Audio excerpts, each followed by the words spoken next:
Hi, everyone, and welcome and thank you for joining day number 2 of the Progressive Strategy Summit. My name is Alan Barber, and I'm the Policy Director here at the Congressional Progressive Caucus Center. 2020 has been a year of crisis, or really crises. In the midst of the COVID-19 pandemic, we also face the interconnected challenges posed by systemic racism, rampant inequality, and climate change. But now we have a chance to right this ship, to build a more just, equitable, and resilient nation. And to do that, we need bold, people-led solutions. And to start, we're going to hear from the senator who has a bold plan for every crisis. She's one of the nation's leading experts on bankruptcy and consumer law. In the aftermath of the 2008 financial crisis, she helped create the Consumer Financial Protection Bureau and chaired the oversight panel for the Troubled Asset Relief Program. As U.S. Senator from Massachusetts, she's held the financial industry to account and introduced bold legislation on taxes, childcare, housing, opioids, corporate power, money in politics, and so many other issues. Please join me in welcoming Senator Elizabeth Warren. Hello, and thank you for inviting me to join you today. It's great to be here with so many old friends. I want to start today by saying something that isn't said nearly often enough to progressives all across this country. Thank you. Thank you, thank you. Thank you for your hard work, for your energy, for your smart ideas, for your good advice. Thank you for marching in the streets even before Donald Trump was sworn into office. And thank you for making calls and storming offices on every bad bill and terrible nominee. Thank you for the years of grassroots organizing in the Latino and Native communities that helped us deliver Arizona. Thanks to the extraordinary strength of Black women who delivered many states, including Georgia. And thanks to the young voters who turned out like never before. And thank you for delivering a record number of votes to hand Donald Trump an eviction notice last week. Now, there is a whole lot more work to do to build a 50-state party that can win up and down the ticket. This is an important conversation about campaign strategies and tactics, and it's one we should have. But we also need to answer another important question. How do we deliver on our campaign promises and improve the lives of the American people? So first, let's start with some facts. The Biden-Harris ticket won by running on the most progressive economic and racial justice platform of any general election nominee ever. Let's name a few of their plans. Create new union jobs in clean energy, increase Social Security benefits, expand healthcare, cancel billions of dollars in student loan debt, hold law enforcement accountable for misconduct, make the wealthy pay their fair share in taxes, bold plans to address climate change and to provide for universal child care. And some more facts. Progressive initiatives won across the country. Florida passed $15 minimum wage. Arizona voted to increase taxes on the wealthy so they could fund their public schools. And multiple states, red and blue, passed ballot measures to legalize marijuana. Oh, and then there's Colorado. 12 weeks of paid family leave. Go Colorado. So what do I take from this?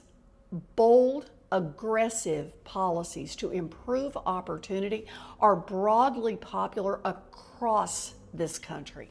And that's because voters recognize that they are necessary to fix what's broken in our nation. So, what happens next?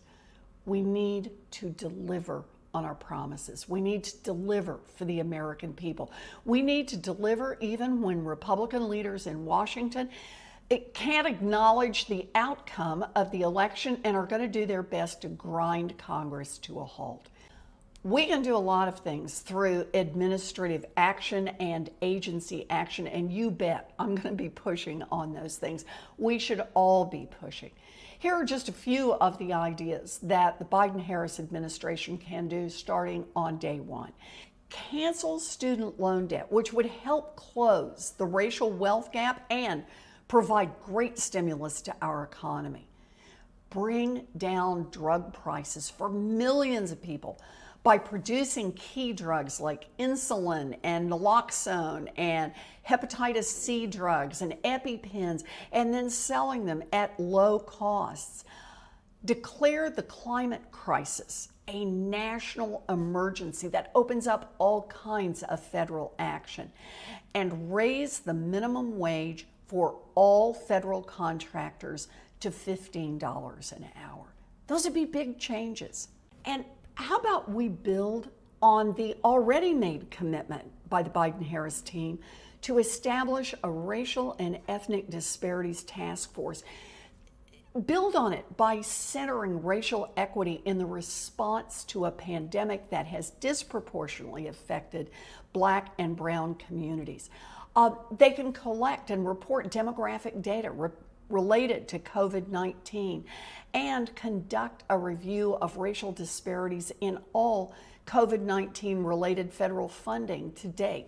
They can also issue the strongest ethics and anti-corruption standards for executive branch personnel ever. These are things that would make a real change in the lives of millions of people. So what are we up against? Well, in the past, steps to build unity and consensus in Washington have often just meant turning over the keys to corporations and lobbyists. Democrats must resist this, and it is up to progressives to apply pressure to make sure that we resist it. Acquiescing to an unpopular and ill-advised agenda that further entrenches the wealthy and the well-connected is going to lead to more division, more anger, more economic inequality, and it's going to create an even bigger hole for us to climb out of.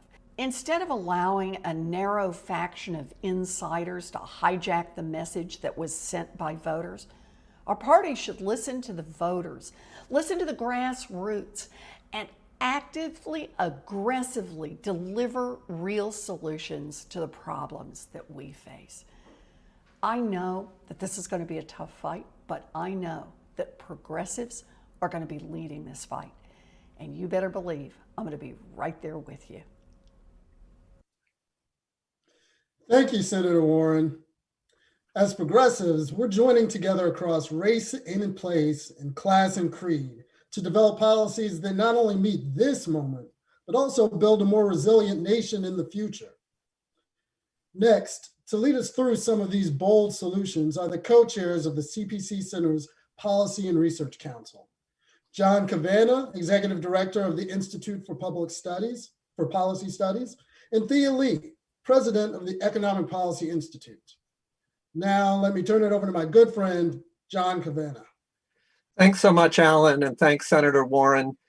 And before I introduce our presenters and then get into a conversation with our special guests, I want to pause and say something about the remarkable piece of progressive infrastructure that Alan and CPC Center Executive Director Liz Watson and their team have built in just 2 short years.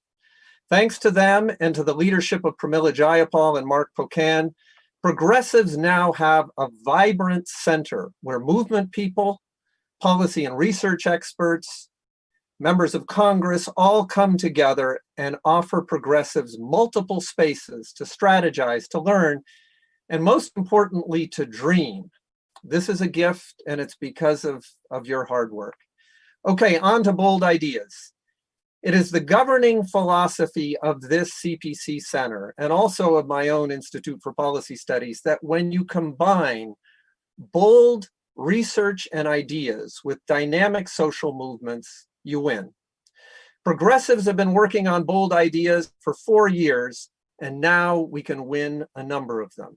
And if we do it right, we will tackle simultaneously the pandemic the long-term problems of racial and gender and economic justice, as well as climate and militarism.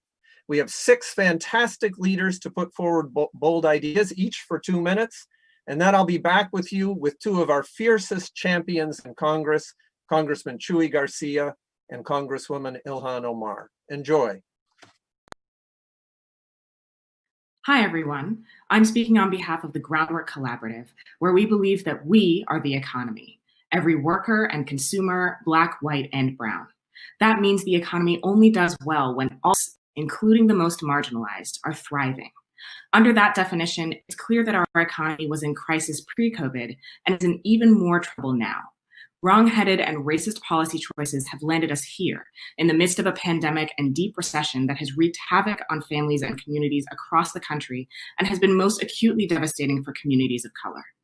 The only way out of this crisis is smart, massive public investment in the people who make up our economy. Bold public investment targeted to the people and institutions who need it most will drive growth, keep families in their homes, ensure workers can get good jobs, and keep people healthy and safe without wasteful tax giveaways to corporations and the rich. But to do any of that, we'll need to win the final boss battle against so-called austerians who'll say we can't afford to save our economy. The good news is they're wrong. They're wrong on the economics. Economists agree that the real danger lies in spending too little to save the people who make up our economy. Austerity arguments are also based in anti-Blackness and racist myths about deservedness that have been used to justify decades of cuts to vital public services that have disproportionately harmed Black, brown, and marginalized people and weakened our economy overall. Finally, we know the austerians are wrong because we know the devastation that awaits if they win.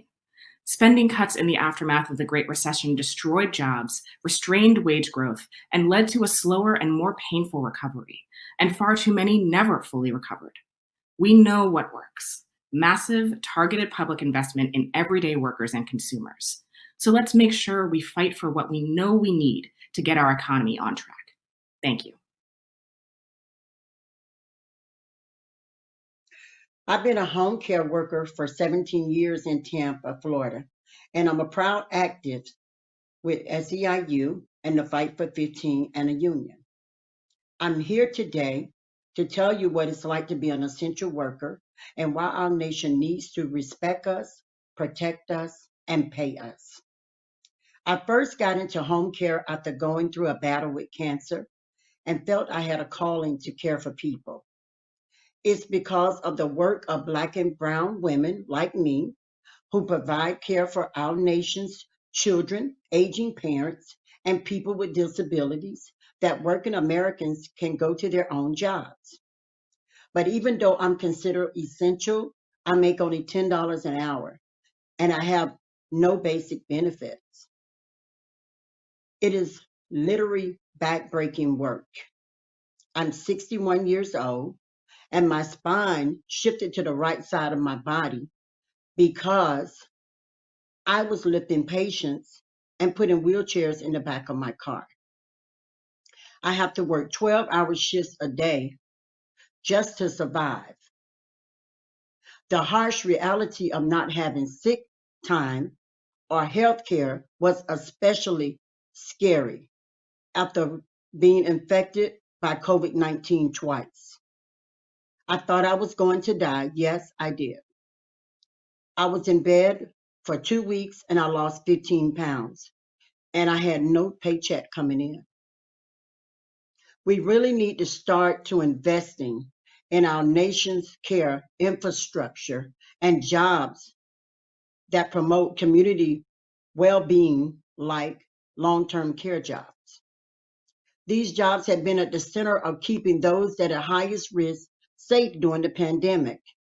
It's time that this nation starts valuing the hidden work of women of color. That's why I'm thrilled that Florida voters put us on the path to 15 minimum wage. But I will continue to fight. All workers in every state need union rights and a national $15 minimum wage. Every essential worker should be able to take care of our families, no matter where we work, the color of our skin, or where we're from. Thank you.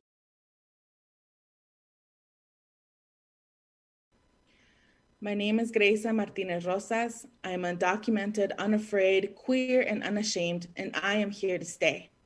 I feel powerful today because despite 4 years of the most racist, cruel, anti-immigrant policies, our people showed up and we pushed back. Young people, Latinos, Black folks, we looked directly into the eyes of white supremacy and we said no. At United We Dream Action, we organized nearly 2 million undecided Latino and young people to cast their first ballot. And let's be clear, this victory is a mandate from the majority of Americans. It's a mandate delivered by Black and Brown people, delivered by our social movements, the Sunrise Movement, the Movement for Black Lives, United We Dream, and many more. These 4 years have revealed exactly what we need to defeat: white supremacy. And now our communities have a clear message for all of us. We need to deliver for immigrants executive actions and legislations to protect immigrants right away. We won't wait. We are done with bad compromises that seek to trade our dreams and citizenship for more detention camps and ICE and CBP. We are done with bills that exclude immigrants and working class people who have always been essential to our country. Protecting DACA is the floor, not the ceiling of what Biden must do. The people who will deliver this win have rejected Donald Trump's attacks, and we want Biden, and we want all of us to govern boldly, just like we won. Our existence is undeniable, our power is undeniable, our demands are undeniable, and we will win protections for all of us. Thank you. We have got to change American foreign policy. The outbreak of COVID-19 makes it plain. We need to change what we mean by national security. We need to end the endless wars, the misallocation of national resources to the Pentagon, and invest in renewal at home and international cooperation overseas to address the real challenges that face Americans and all of humanity. To stop the coronavirus, to stop climate catastrophe, America has to learn to work with people all over the world, which means we have to end racism at home and in our foreign policy. We have to stop spending so much on endless wars and instead use our resources for the care and repair of our people, our nation, our planet. U.S. foreign policy too often relies on the use of violent force to protect what American corporations decide is in the so-called national interest or for national security. The real threats we face are those related to systemic racism, public health, climate change, and poverty. Yet the U.S. government spends more on the military than the next 10 countries combined, and that includes Russia and China. This endless military buildup does not create good manufacturing jobs with good wages, but spending on infrastructure, clean energy, healthcare, and education would, by almost twice as much. Simply put, our foreign policy is taking resources and political will away from addressing the truly urgent crises. We have a once-in-a-generation opportunity to change the overall direction of U.S. foreign policy and to reimagine national security. If we start by dismantling racism and militarism, we're going to be all right. Hi, I'm Melezia Figueroa, National Coordinator for the Student Debt Campaign. As a second-generation immigrant, I'm the youngest child in my family and the first to finish college in the United States. I worked hard and I was lucky to receive scholarships and fellowships. And yet the skyrocketing costs of living and college tuition, combined with a precarious labor market and stagnating wages, still required me to take out tens of thousands of dollars in student loans to survive each day while continuing and completing my education. As a working adult in this country, I've had to decide between daily food, medicine, shelter, and paying off this debt. And daily survival will win out every single time. I am just one of 46 million Americans and their families who are struggling with the increasing burden of student debt over the last 2 decades. You can read the studies. freedomtoprosper.org documents the cumulative impact this burden makes on our economy. We were sold these loans on a false promise that people like myself could take on this risk and borrow on opportunities for a future that would pay for itself as we become the professionals of tomorrow. But the debt we took on is now a debt trap with disproportionate impacts on Black, brown, and working class families. For the last 7 months, student debt payments averaging $400 a month have been suspended due to the COVID-19 pandemic. This offered immediate relief at little to no cost to the federal government and has kept millions of families afloat in this time of economic uncertainty. We now know how easy it is to do it and how much of a beneficial impact it has made. Extending this relief beyond the pandemic, that $400 a month can go to things our generations are economically denied, and ultimately time and space to fulfill our potential and contribute not just what little we can, but the best we can to society. Now we have the opportunity to be on the right side of history by making this relief permanent and free us from the debt trap once and for all. Hello comrades. My name is Barkan. 4 years ago, I was diagnosed with a mysterious illness called ALS. I went from being a healthy man to being completely paralyzed, which is why I am speaking to you with eye gaze technology and a synthetic computer voice. Like all of you, I believe that healthcare is a human right. And I know firsthand that our healthcare system in this country is fundamentally broken. That's why I work every day to promote Medicare for all. Our movement to make Medicare for all a reality is growing because of all our organizing inside and outside of Congress. Last year, we had our first ever hearings and were able to get many new co-sponsors as a result. Now, we are in the midst of a global pandemic where millions of Americans have lost their jobs and their health care, showing us once again why we must not tie health care to employment. We have elected Joe Biden to be our next president.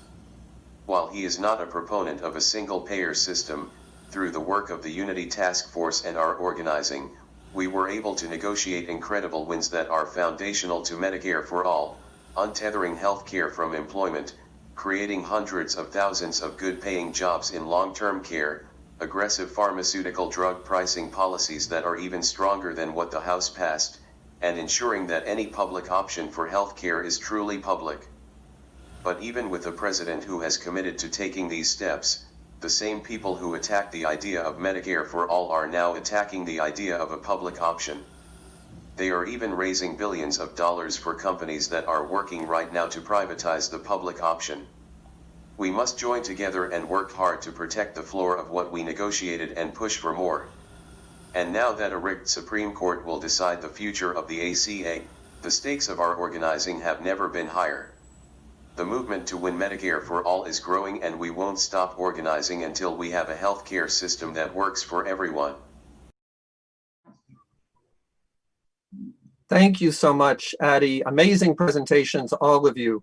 Thank you. Now it's time to hear from our special guests. And here with me are two great progressive champions, Congressman Chuy Garcia and Congresswoman Ilhan Omar. Congressman Garcia represents Illinois' 4th District in the Chicago area, and he spent his life both in elected office and as an organizer, fighting for the rights of working people and immigrants. And Congresswoman Ilhan Omar represents the 5th District, centered in Minneapolis. She's the highest elected Somali American official in the United States, and I can attest is loved by the working people of Minnesota. I'm going to start with you, Congressman Garcia. As we just heard from caregiver Brenda Williams in Tampa and from Adi Barkan, COVID-19 has exposed the inadequate protections for workers and the shortcomings of our healthcare system. What's the most important change we can make to prepare for the next pandemic and to help workers like Brenda? Thank you, John. Delighted to be participating. First, we have to set the record straight. The COVID-19 pandemic has not only revealed problems that were always there. COVID did not create systemic inequality. It only exacerbated it. Our healthcare system has always been cruel, ineffective, and wasteful, but it's never been more clear than now that we need a Medicare for all system. How can you explain a system where emergency rooms are full, medical bills are sky high, and hospitals are closing, and still we pay more per capita than any other developed nation on earth? In the richest nation the world has ever known, how is it that families in Chicago are splitting pills and rationing insulin just to cover rent? This year, millions of people across the country lost their jobs and their health insurance, and just when they needed them most. Meanwhile, essential workers are forced to risk their health and that of their families every day. And what do they get in return? This fall, I walked the picket line with nurses and staff at the University of Illinois Healthcare here in Chicago. Members of the Illinois Nurses Association and SEIU were on strike. What did they want? They wanted safe staffing levels to protect patients as well as workers. And they wanted a wage increase after more than a year of negotiating. They got both. They wanted basic fairness, and we'll keep up their fight here today. And that doesn't even scratch the surface. Beyond COVID testing and treatment disparities, we need to address the root inequalities baked into our system. Why do Black women continue to die at higher rates during childbirth? How do we make sure that Black, Latino, Asian, and Indigenous people are included in clinical trials during the production of the COVID-19 vaccine? Priority number one, of course, is addressing the acute emergency in this pandemic. But the most important step we can take is to cement the fact that healthcare is a right in this country, not a privilege, and usher in a Medicare for all or single payer system. We need universal coverage, no exceptions. Wonderful. Thank you so much, Congressman Garcia. Congresswoman Omar, are you able to hear? Are you able to? Can we hear you? You want to just try for a minute here? So we're still having audio problems with Congresswoman Omar. We'll get it fixed, and I'm gonna stick with you, Congressman Garcia, and just move to another one of the presentations there. The incredible Greisa Martinez of United We Dream laid out in her presentation the necessity of beating white supremacy. Could you reflect a little bit on what Trump's racist and xenophobic policies have meant for your community, and your thoughts on how we now move into an anti-racist vision of America, a pro-immigrant vision of America, if you will? And I do want to say, Greisa argued that protecting DACA should only be a floor of what we do. It should be the bare minimum. Your thoughts on that? Absolutely. John, I moved to the US from Mexico when I was almost 10 years old. I'm proud to represent a working class immigrant district in Chicago where I've lived for 53 years, in the barrio, majority Latino district in Chicago. And at every turn, from separating children from their parents at the border to denying stimulus payments to immigrants and mixed status families in the last relief bill, to constructing replicas of bedrooms and kitchens and neighborhoods in Chicago and Phoenix to practice ICE raids, to undercounting our communities in the census and seeking to exclude certain immigrants from the count, the Trump administration has attacked and dehumanized our communities. They attacked workers. Black and Latino workers died because of this administration's disregard for workplace safety. The meatpacking industry, for example, employs many Latinos, many immigrants. And when meatpackers started calling in sick COVID-19, their bosses asked Trump to keep the plants open. And he did.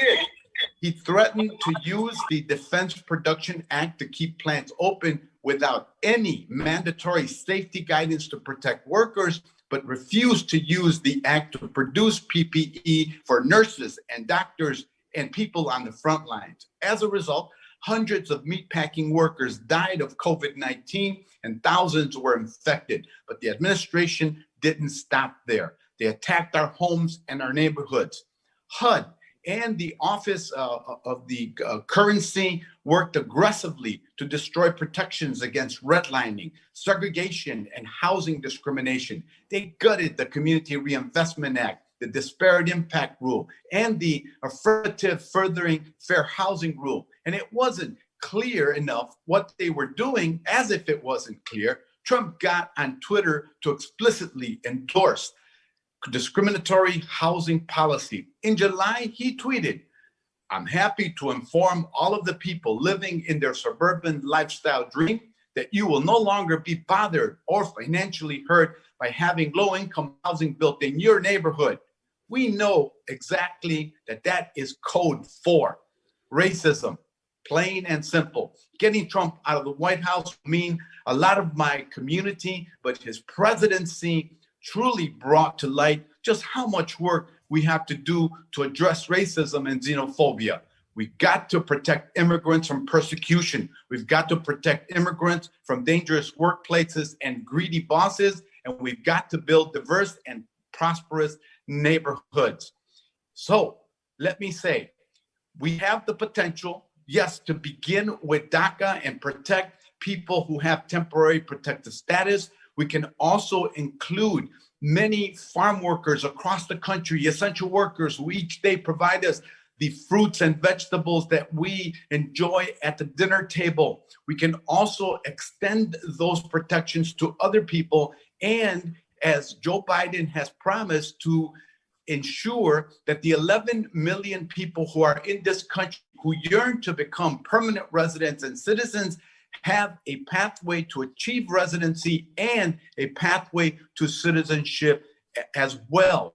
Most of all, we need to address systemic racism head on and call it out in the halls of Congress, in the media, in boardrooms, and at the kitchen table. The answer is not to run or hide from identity politics or pretend that we are a colorblind society.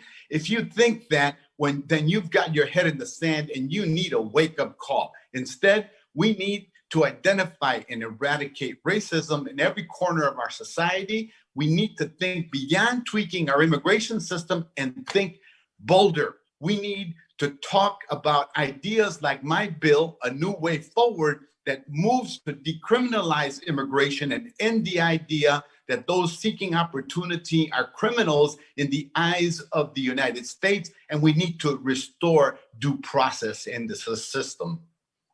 Thanks so much. I know this is a topic that you have some things to say about as well, Congresswoman Omar. Welcome here. I also want to ask you a question from one of the other presenters. Salih Booker of the Center for International Policy laid out the argument for us completely rethinking what we mean by national security. And we've gotten a question from Jean in Maryland who posed it this way. She said, is this not the time for making a policy priority in cutting the Pentagon budget, given COVID-19 and its impact in terms of human needs? Well, I'd love you to talk a little bit about that. And I'm also aware, we've talked about this, that a year and a half ago, you had a vote in Congress and only 23 people voted for cutting the military budget. This past summer, it was up to 93. So part of the question here is how do we make this issue a big issue in this country so that we can win it? Congresswoman Omar. Okay, can you all hear me now? Great. I'm Got a little bit of really feedback there. Can you hear me?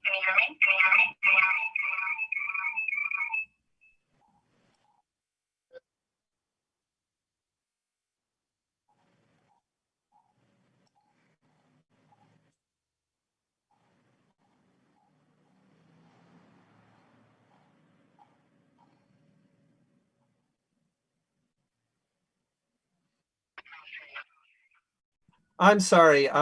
We're having trouble with the audio from Congresswoman Omar. Let me turn back to. Can you hear me now? Now we can hear you. Yeah. So go ahead if you could take a crack at the question.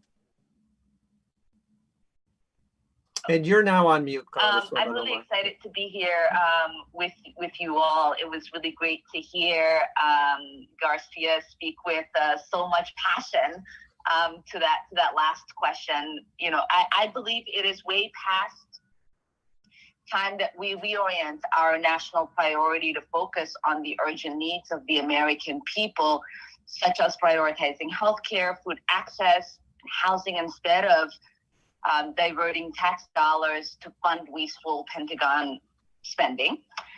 Millions of Americans can't afford to put food on the table and feed their families. We know millions can't pay rent and are forced to sleep in the streets. Millions have lost their jobs during the pandemic and can't afford basic necessities. We have pressing problems that directly impact the lives of Americans on a daily basis. Our defense spending should focus on real security threats instead of continuing to fund endless wars that damage our reputation in the world and does not make us feel any safer here in the United States. And we need to reduce our current defense budget, which totals more than the next 7 countries combined.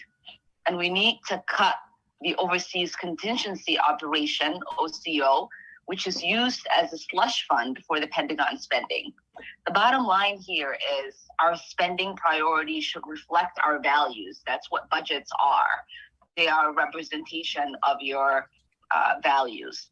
It is not moral that we continue to spend more money on Pentagon budget than we do on priorities that are directly impacting the lives of Americans. So I have committed, as you said, in introducing amendments, in working with my colleagues, in bringing this as part of the debate. As I said, on the budget committee, the Progressive Caucus has prioritized this issue, and we will continue to push to lower the defense spending instead of use those resources to create more impact on the livelihoods of Americans. And I believe, you know, we are going to have an opportunity with the upcoming administration as it thinks about building better, what that means in regards to building a budget that actually builds America better. I've often said, you know, the outgoing president has talked about America First agenda. And an America First agenda is truly what the Progressive Caucus advocates for. It's an agenda that puts Americans first. It's one that fights to protect their lives and their livelihoods. It's one that tries to make sure that people are fed, they're housed, they have health care. And I just am really excited for what's to come. Great. Yeah, and if I could pick up Representative Omar on one of the other presenters, Melissa Figueroa of the Cancel Student Debt Campaign explained in her presentation the cost of the student debt trap. Could you tell us a little bit more about your bill to cancel student debt for borrowers like Melissa, and maybe reflect a little bit on, we've actually been able to cancel student debt for part of the pandemic, how you think about being able to create the momentum to move forward on this?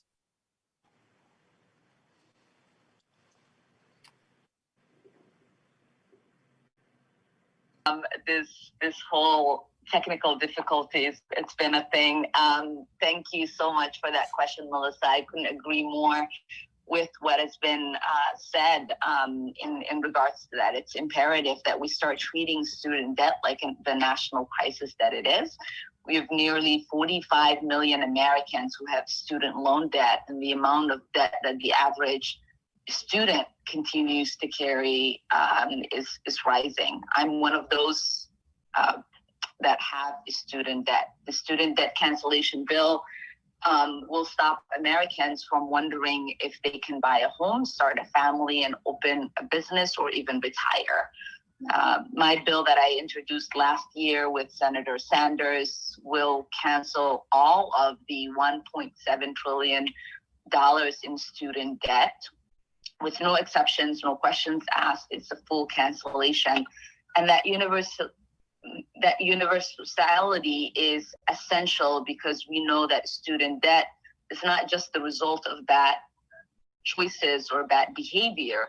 it is the result of a broken system that tells the students to get an education, go to college in order to have a stable life, but then does not provide the resources to afford that education. It is a result of a two-tiered education system, one for the rich whose families can afford tens of thousands of dollars for higher education, and the other for poor middle-class families who have to pay off that education for the rest of their lives. I mean, I was just talking about this on Twitter, asking for a cancellation, and someone replied and said they have over $100,000 in student debt and they're getting paid $15 an hour in the job that they are in. And so it's really a crisis. And, you know, I've always said that as Americans, we are not suffering from scarcity, we're suffering from greed. We can choose to lift the burden for millions of Americans who are faced with this burden by actually investing in their future. And, you know, I know that the upcoming administration has talked about how this is going to be a priority for them. We have canceled small amounts of debt during the pandemic, but this is not just a crisis that is coming to us because of this pandemic. This is a crisis that we have been dealing with for decades, and it's going to be important as we engage in a federal effort to create an economic relief, that student debt cancellation is part of it. That's great. No, thanks so much. I think we have time for just one more question, and I'll ask it of both of you, which is that the first presenter, Kate Taylor Mighty, called for bold public investment to solve inequality. And could you each say just a little bit, we've only got a little bit of time here, but how you think about this? What investments are you getting ready to fight for to rebuild our economy while saving the planet? Maybe starting with you, Representative Garcia. John, without a doubt, we're going to have to rebuild our economy after COVID. And we just can't build it back the way that it was before. We can't just build it back for the stock market or for Amazon or Uber. We need to invest in affordable housing. We're facing an avalanche of evictions. Millions of people don't know how they're going to pay their next month's rent payment. But unaffordable rent, gentrification, and displacement were problems in my community before COVID. So that will be accelerated. It's time to provide immediate rent relief. We need to invest in quality, affordable healthcare and education. We need to make sure that there's universal health coverage, period. And we need to provide sweeping student loan forgiveness. Without those key steps, working families will never be able to build meaningful wealth if they're stuck under a mountain of debt and growing healthcare costs. And we need to seriously invest in our education system, pay teachers like our future depends on it, give every child reliable access to broadband, rural or urban, and put an end to the era of schools without air conditioning, heating, and basic operational facilities. And as a member of the Transportation and Infrastructure Committee, we can't help but elevate the issue of affordable and equitable access to transit mobility. It costs lots of money for someone to own a car, about $8,000 a year. That in and of itself is a financial barrier for millions, but without a car, getting to schools, to jobs, to training programs can become impossible. Even worse, we can continue to throw billions of dollars every year at building more roads, more highways, while public transit systems fall into disrepair. So an infrastructure initiative will give us the opportunity to rebuild our infrastructure in a green way and put millions of people back to work and invest in job training for the jobs of the future, in sustainability especially. Those are some of the key components of a recovery effort, in my opinion. Thanks so much. And we've got about a minute left. So Representative Omar, anything you would add to that in terms of bold investments? I mean, Chuy covered it. I will just add, you know, it's important that any sort of economic recovery package include a bill to deal with the eviction crisis that we're having. The housing crisis that we are looking at is going to be worse than the one that we had in 2008. It's going to be important for us to really look at what to increase the minimum wage, to have paid sick and safe time, to have hazard pay. There's just a lot that can get done along with what Representative Garcia had already said that is part of our agenda. Thanks so much, and thanks enormously to both of you, both for this and for what you do, and there will be millions of people supporting the things that you've just put forward. So we look forward to continuing to work with you in this upcoming Congress. Now I'd like to welcome my co-chair of the Congressional Progressive Caucus Center Policy Center and Policy Council, Thea Lee. And I want to just pause for 1 second here, because it was Thea's idea to build this council the way it has been built. Her observation that our progressive think tanks collectively have hundreds of great researchers, and if we could harness their smarts together, we could go a long way to providing the intellectual support that we need behind proposals like the ones you just heard from Representative Garcia and Representative Omar. So thank you to Thea for what you've done to help us collectively build, and take it away. And before we begin,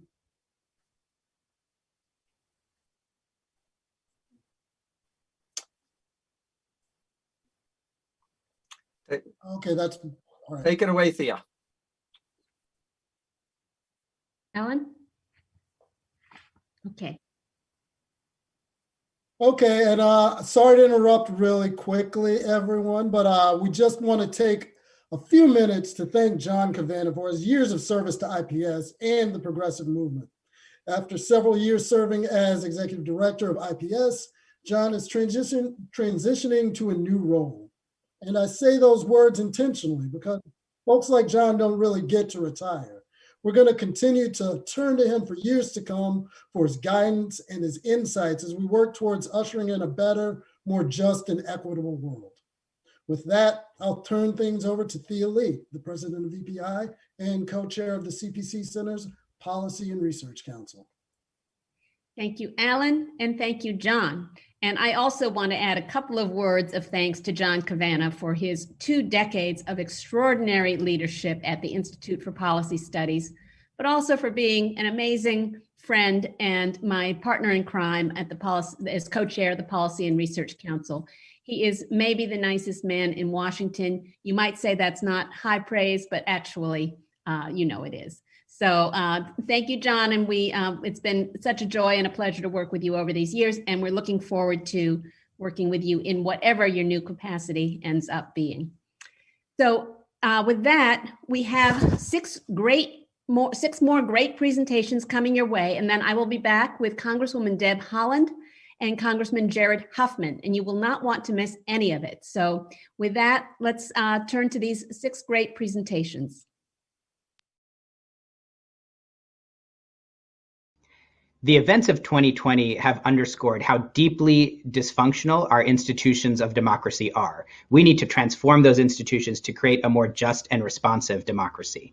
And the problem goes deep into the very origins of our system. We've seen in these last few months, everything from the shutting down of polling stations to the active forms of voter intimidation and suppression to the more historical forms of gerrymandered districts and legislatures that don't look like our communities. These problems go back to the very core of our constitutional structure. And what we really have now in this moment is a system of minority government that undermines the political power of Black and brown voters in particular. So going forward, we need to transform these institutions, and progressives have the tools to do so.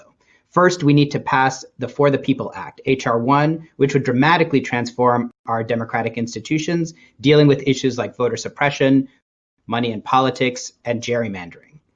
But we also need to look at, second, at more structural changes. The filibuster needs to be abolished. It's a tool that has been used to dismantle and block progressive legislation and the kinds of policies that are needed to deal with our real crises of the economy, crises of racial justice, and crises of the climate. We also need to remake our courts. The judiciary, especially in the last 10 to 15 years, has become an active tool itself of voter suppression, dismantling voting rights, civil rights, and increasingly blocking progressive legislation across the country. And then we need to look at institutions like the Electoral College, the Senate, considering how we bring in new states that need and demand representation, like Washington, D.C.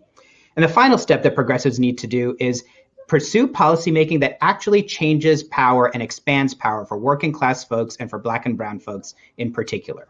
That means policies that break up concentrations of corporate power that dominate our economy, policies that expand the ability of labor and working folks to organize, and policies that directly empower frontline communities in making decisions on everything from climate to housing to budgets. If we do those things, progressives can dramatically improve our democracy and try to build us out of this crises of these last few years. The worst pandemic in 100 years. We're getting through it because of essential workers. So here's a bold idea. When we rebuild, put workers first. A just, sustainable recovery depends on rebalancing the scales. So more power is on the side of working people. We grow our power by standing together when we come together in a labor union. That's why a just recovery depends on organizing rights. We need the PRO Act to make it easier to join a union. And by investing in infrastructure, we can create good paying union jobs while creating access to future opportunities. So infrastructure is what connects us. It is what drives us. It's roads and bridges, yes. It's broadband, public transportation, a sustainable energy system. But there's a type of infrastructure that's often overlooked, and that's the infrastructure of care. Childcare, elder care, care for the sick and disabled. Now make no mistake, care jobs make all other work possible. But caregivers like Brenda Williams, who you heard from earlier today, suffer gender and racial inequities, and many are paid poverty level wages. Most are women, Black and brown women disproportionately provide care. Now the pandemic erased 2 out of every 3 jobs in the childcare industry.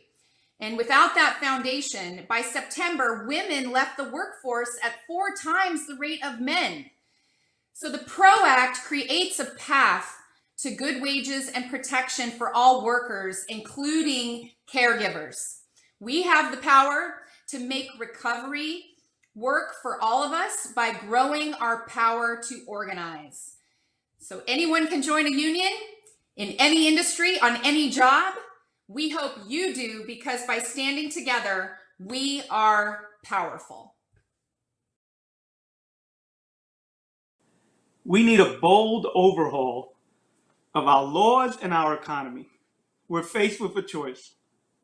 Continue down the path of deregulation, lower taxes on the wealthy, and a gutting of government services and social welfare programs, or make a profound change towards a more sustainable and moral economy with government interventions to facilitate assets, economic security, civic engagement, human dignity, and social mobility for all its citizens, regardless of their race, their gender, or sexual identity. A new industrial policy that centers workers would promote a fairer economy grounded in our shared prosperity. The bold relief of a paycheck guarantee could stem our current sorrow and put us on a just path towards recovery. The pandemic reveals our collective public health and economic vulnerability, but in plain sight, there's a peculiar racial vulnerability in which Black people are more than twice as likely to die from the virus. And this crisis will only exacerbate that vulnerability. That is, unless government acts and acts decisively. Right now, we should be doing everything to protect our public health and ensure that workers have security including gig workers and micro businesses. We need to establish the building blocks for a transformative, secure, inclusive, and more equitable economy so that we will be less vulnerable to the next pandemic or climate-related catastrophes, as well as our everyday vulnerabilities in which many people live. Here's how a paycheck guarantee could work. Government would directly cover up to $90,000 in pay for workers until the end of this economic crisis.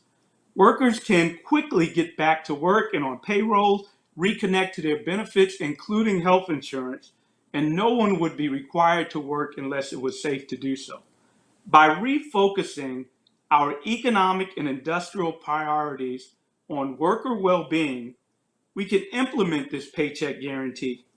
We can do it in the next economic package, and we could focus less on reviving companies that are more vested in their profits than worker well-being, and we could ensure that workers emerge from this crisis whole, more secure, we have a more equitable economy, and an economy that lifts up all boats from the bottom. Thank you.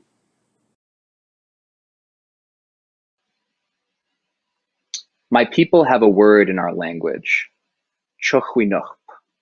It means, we survived the night. Chochwinoch. We survived the night. As we convene to chart the course of our movement, our perspective, our policies, our power, and the imperative of our victory as progressives has never been more important. More than 230,000 Americans have died of the coronavirus. The economy has shed 10.7 million jobs since the beginning of the pandemic. Women and people of color have been hit especially hard. Due to legacies of racism, Black people are dying of the coronavirus at 2.2 times the rate of whites. Women's labor force participation rates have fallen to levels not seen in more than a generation. As progressives, we know what needs to be done. Our movement has produced policy visions designed for just this moment, ideas like the Thrive Agenda and the Green New Deal. These platforms have been co-sponsored by more than 100 members of Congress and have deeply shaped the climate plans adopted by President-elect Joe Biden. We know we're going to have to fight for those ideas, against the climate deniers in the GOP, against the hedge funds and CEOs who want to abandon the workers and communities who built this country, against the deficit hawks squawking about the balance of payments, against the big corporate polluters looking for another government bailout, against the climate delayers who think we should just wait, and against the carbon fundamentalists who think climate change has nothing to do with social justice. We need climate justice, and we need it now. And with our movement at their backs, we need our leaders in the Progressive Caucus to go out there and fight for it. The urgency of this moment calls us to not just correct the Trump administration's failures, we must reimagine a future where each of us can live and thrive safely and in healthy communities. We recognize that every step we take is in the shadow of a deadly pandemic, a crisis of racialized police violence, and a Supreme Court that now puts voting rights, immigrant rights, and abortion rights at risk. We must reimagine a post-pandemic world where each of us earns a living wage, participates equally in the political democracy, and has access to the care we need, including abortion. We must reimagine and work toward a future in which Black people are supported and trusted, not criminalized and murdered.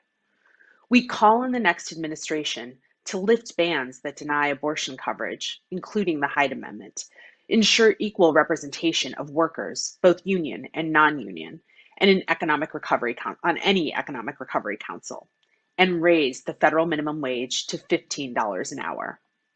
The Hyde Amendment pushes abortion care out of reach for people struggling financially who are more likely to be women of color. Hyde prohibits Medicaid from covering abortion care, and its consequences are devastating. When lawmakers place restrictions on Medicaid coverage of abortion, it forces 1 in 4 poor women seeking abortion to carry her pregnancy to term. Going back is not an option. We are reimagining what it looks like to go forward together. It's time to end policies that perpetuate racist economic and healthcare inequities and ensure everyone is able to live safely, make our own decisions about our healthcare and futures, and thrive in our communities with dignity. If progressives want to win, we're going to have to organize in rural America. If we want a Green New Deal, we want free college, we want Medicare for all, we want to beat white supremacy, we're going to have to bring rural communities into that fight. First, rural communities are hurting, just like much of the country. Rural communities have some of the most polluted water in the country, incredible health disparities, have factory farms coming in, and a big rise in addiction and opioid overdoses. So people are hurting. Second, there's 60 million people that live in rural America, and that's by a pretty strict definition. The census describes rural America as places with 2,500 people or less. And even with that definition, 60 million folks that we got to figure out how we're engaging. And then finally, rural America is a lot more diverse than folks think. Most people think rural communities in rural America is white America. Couldn't be further from the truth. The Latinx population is the fastest growing part of rural America. Black Americans make up much of the rural South, and over half of the nation's Native Americans live in rural communities. And we need to bring folks, white, Black, Native, Asian, and Latinx into the fight from rural communities. But how we do it matters. There are a few key things. First, we got to go out and start where people are at.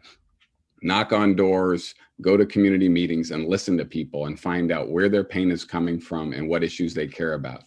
Second, we've got to be unflinching in naming the true villain in people's lives, runaway corporate power and a government that's been captured by big corporations. And third, our organizing has to be multiracial and race conscious. The centrists say that the reason that we're losing is because we're talking about race. The reason we're losing in a lot of these places is because we're not talking about race. We're not being race forward. So our organizing has to be multiracial and move people along a path of meaning making around how racism creates different outcomes for different people based on race, and how racism is used over and over to divide us from coming together in the first place. So if we really want to win, we're going to have to make sure we fold in and commit to rural organizing for the long haul. Thank you. Well, thank you, Sabeel, Liz, Darrick, Julian, Destiny, and George for those powerful presentations that were both deep and concise, which is not an easy task. I am delighted to welcome two special guests and leaders of the Congressional Progressive Caucus to discuss bold solutions in the 117th Congress, Congresswoman Deb Haaland of New Mexico and Congressman Jared Huffman of California. My first question is for both of you.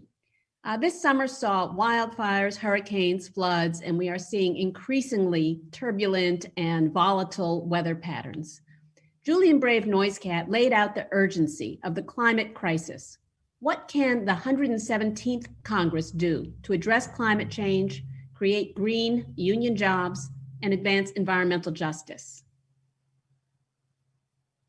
Well, I'll jump in if I could. Here's the unique thing about the climate crisis. I appreciate the fact that this agenda line in the program talks about a bunch of overlapping crises, and that's exactly right. That's the difficulty of this moment that we're in. The climate crisis, though, has a different kind of fuse that has been lit. It is an existential one for the planet. And so while we might be able to contemplate incremental changes that would continue us down the path of progress on some of these other things, with climate, that's not going to be good enough. We are going to have to very dramatically transform and decarbonize the global economy, and we're going to have to lead the way right here in the United States. And so half measures are just not acceptable. And we're going to have to push the full measure of change that science demands, because you just can't compromise and negotiate with the reality of that challenge. Absolutely. And, also, in addition to the climate crisis, of course, this COVID-19 pandemic, it's really revealed the legacy of environmental injustice with certain communities across the country. That's why Black and brown folks have the highest rates of COVID. They live in these polluted areas. So, so many communities of color have borne the brunt of pollution over the centuries. and they're most affected by COVID-19. So our response to the climate crisis, it needs to address all those interlocking crises: climate change, racial, economic injustice, the pandemic, and I want to just bring up the Thrive Agenda, to lay out a plan for recovering from all of these. It would make investments in infrastructure, expand access to clean and affordable water, transportation. It goes into all these areas to make sure that we are building back better, as President-elect Biden talks about, making sure that the communities that have suffered the most have those economic opportunities. But I want to just make sure that we are always talking about moving our economy forward, and our economy will thrive under a green economy, right? We can save our planet from climate change and make sure that communities are building back better at the same time. There's a lot of overlap between our Thrive Agenda and the Build Back Better plan. So I hope that as we move forward, that we're taking all of these things into consideration. There's already a large number of bills, legislation that we know will save our planet. And I want to just mention that President-elect Biden has adopted our 30 by 30 resolution to save nature, to conserve 30% of our land and oceans by 2030. Thanks to both of you for those great answers. And I think you're exactly right that the intersectionality or the cross-cutting set of issues that we can address actually creates an opportunity to use what we need in recovering from the pandemic and in addressing climate change to also deal with the racial injustice and disparities and the need for good jobs. So that's one little ray of hope, I think, and optimism looking forward. The next question is for Congressman Huffman. George Goehl reminded us that there are 60 million rural Americans and that rural America is much more diverse than the stereotype. Your district stretches from the Golden Gate Bridge to the Oregon border. How do you talk about progressive values in your rural communities? Yeah, well, I couldn't agree with him more. And representing a lot of remote rural areas, I found myself nodding to just about everything he said. So I think Democrats, progressives, we have to rediscover ways of talking to and delivering results for rural America. And George is exactly right. We have to discard some of these notions about what rural America looks like and what it cares about.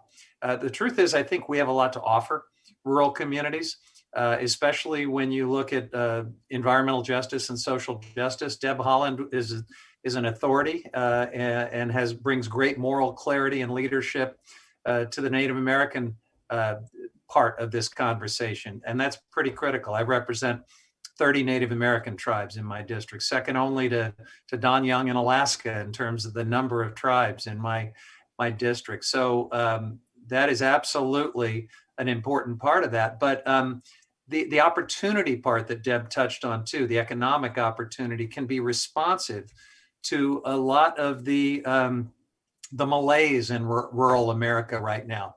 A lot of rural America, once was part of a resource economy that's just not the same today. The things that we need to do on our public lands, the things that we can do on tribal lands to bring broadband internet service to every household in this country, to bring clean energy, to remanage our forest lands and our public lands and our agricultural lands to be part of the climate solution instead of to produce these catastrophic wildfires and to be part of our climate footprint. All of these represent opportunities for investment and an upside for rural America and rural communities. And I think if we talk about it in those terms, we're going to find a lot of traction and support. Tremendous. I could just, Helen, do you want to jump in? Yeah, I wanted to just add to that, and thank you so much, Jared, for being such an ally to Indian country, because there are a lot of rural Native communities. But in my district, I have the largest city in New Mexico, but I also have rural areas all over my district. And one of those, I just want to raise something, and that's ecotourism. Protecting our environment, it translates into jobs for the outdoor industry. The outdoor economy contributed $2.4 billion to our state's GDP in 2019. So we can help build these small businesses, help folks to have a reliable economy in rural areas if we are protecting our environment. So I wanted to just raise that real quick. Of course, Indian country, as Congressman Huffman described, they a lot of times, take a backseat. There are still tribal governments that are on dial-up because they don't have broadband. So that's something that we're always working on. But I also want to just say that, a progressive agenda is very inclusive. It includes everyone. It doesn't just include people at the top like some other agendas do. We want to include every single person in this country so they can all take advantage of a progressive agenda and protect our environment at the same time. Thank you so much. That's such an important reminder. And I think, again, the opportunities that we have of doing the right thing and connecting people in rural areas and urban areas and trying to address the environmental issues at the same time. I have another question for both of you. This is Pamela from Oregon wrote in. We have bailed out everyone except the people who are still trying to keep breathing under the flood of COVID. A major thread in all the presentations was the need for structural change to fix both our economy and our democratic institutions. I want both of you to weigh in. What are the structural reforms you think that Congress needs to focus on, especially in light of the pandemic? Go ahead, Deb. I'll... Sure. Yeah, sure, of course.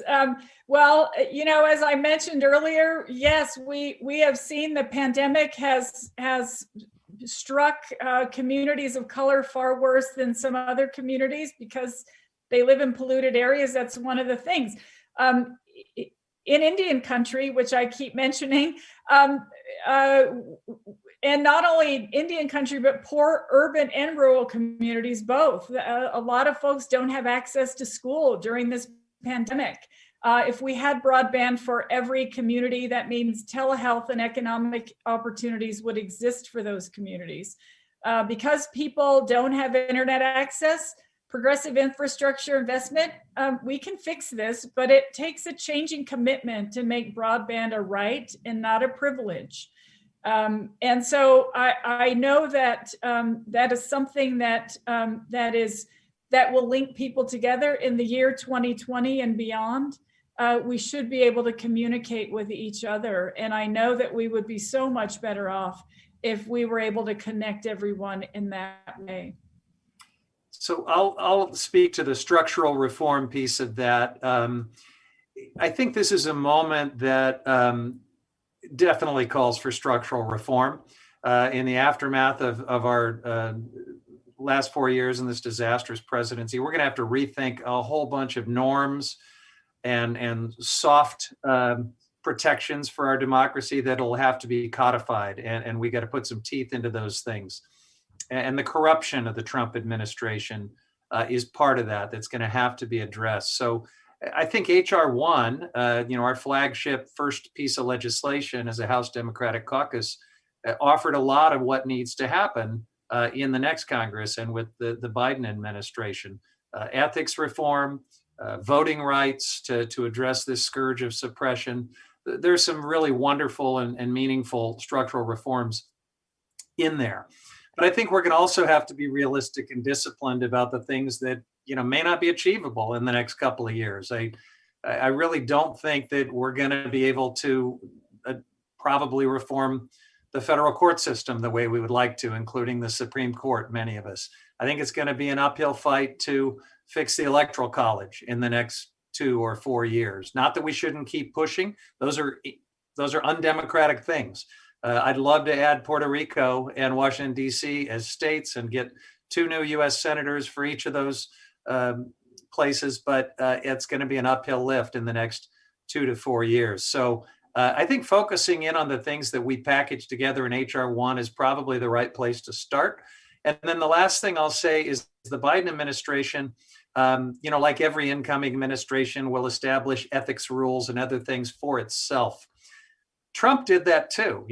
Let's remember Trump ran on drain the swamp, and we were told there will be all these structural changes. The truth is he made a mockery of ethics, and we have the most corrupt, scandal-plagued administration anyone's ever seen. He makes Warren Harding look like, a nostalgic model for integrity.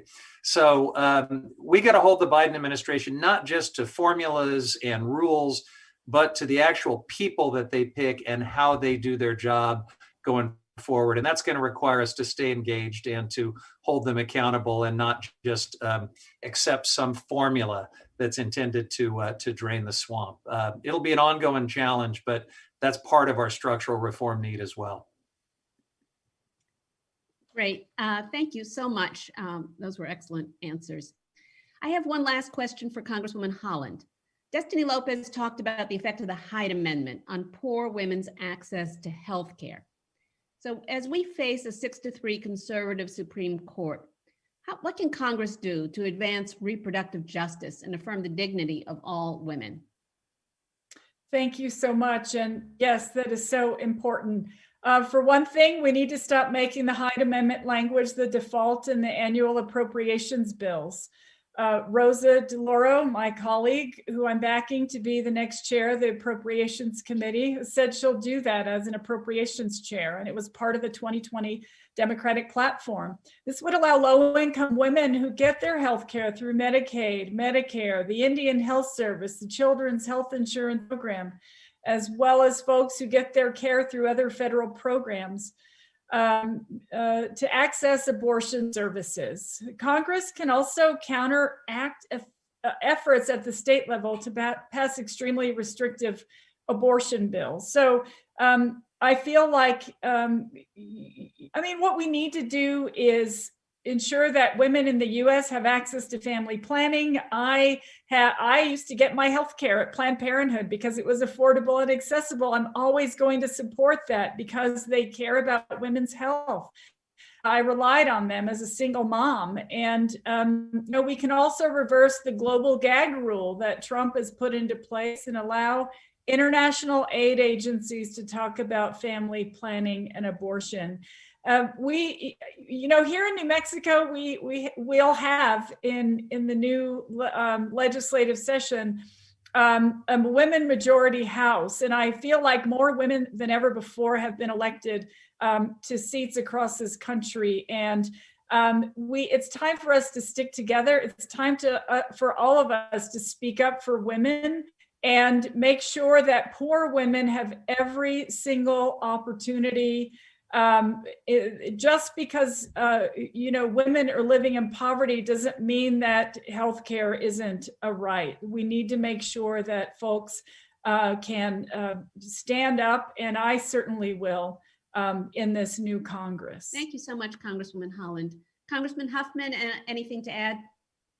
No, I couldn't agree more with my friend Deb Haaland, and want to thank you. I really enjoyed the speakers that preceded us. I thought they brought a great sense of urgency and moral clarity to these issues. And now it's up to us to try to find a way in a less than ideal political climate to advance as much of this as possible. So I look forward to working with all of you toward that end.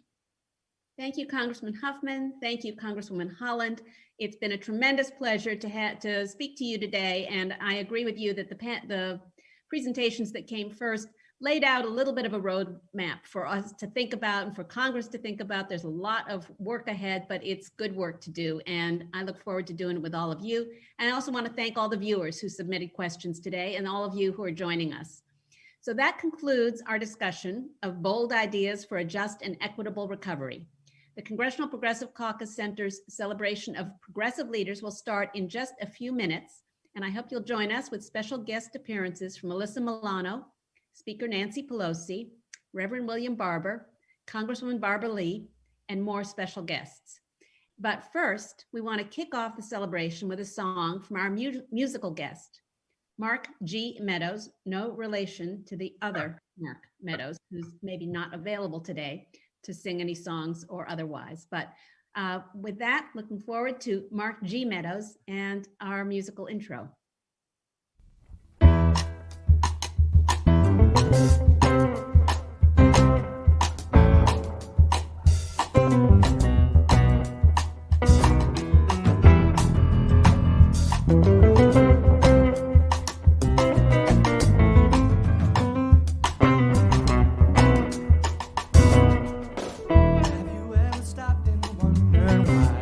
All the mothers who have cried over all the people who have died, we still don't know.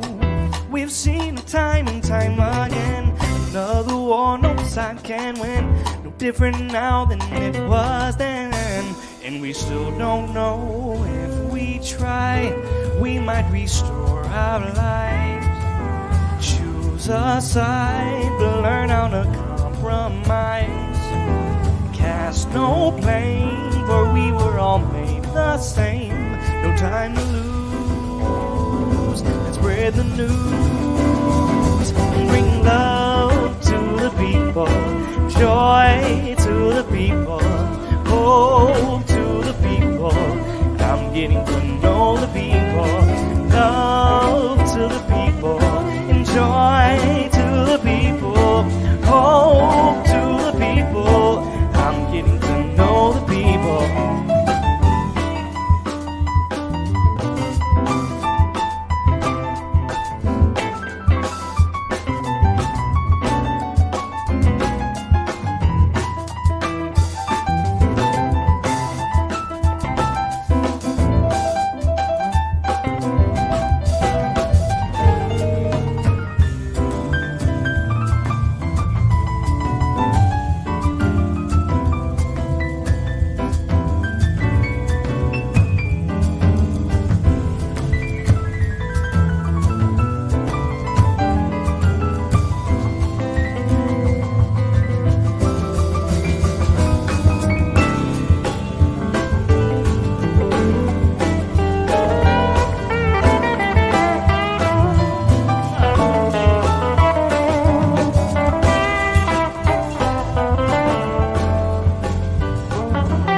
I have been a grocery checker for almost 40 years. None of us signed up for this, but here we are. And I am so proud of my fellow grocery workers and our solidarity of purpose. We are, right now, our focus is to keep each other safe and keep our community safe. And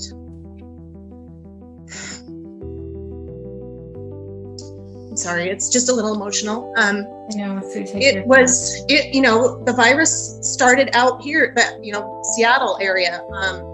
And, just going along, we didn't expect how it's progressed, and kind of flying by the seat of our pants as we do stuff. At first, we were completely overwhelmed with the shopping. We were prepared. We prepared for this. We've done this before. Whenever there's a storm, a snowstorm, the crush of people coming in and supplying.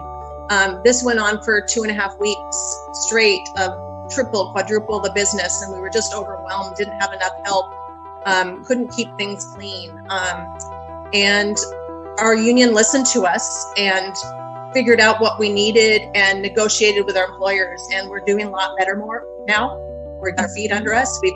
We're a well-oiled machine. We've got the cleaning system down. We've got shortened hours. We've negotiated a lot of things with our employers to help keep us safe, and we're doing a lot better now. So we're feeling less like sacrifices and more like contributors, first responders. Yeah.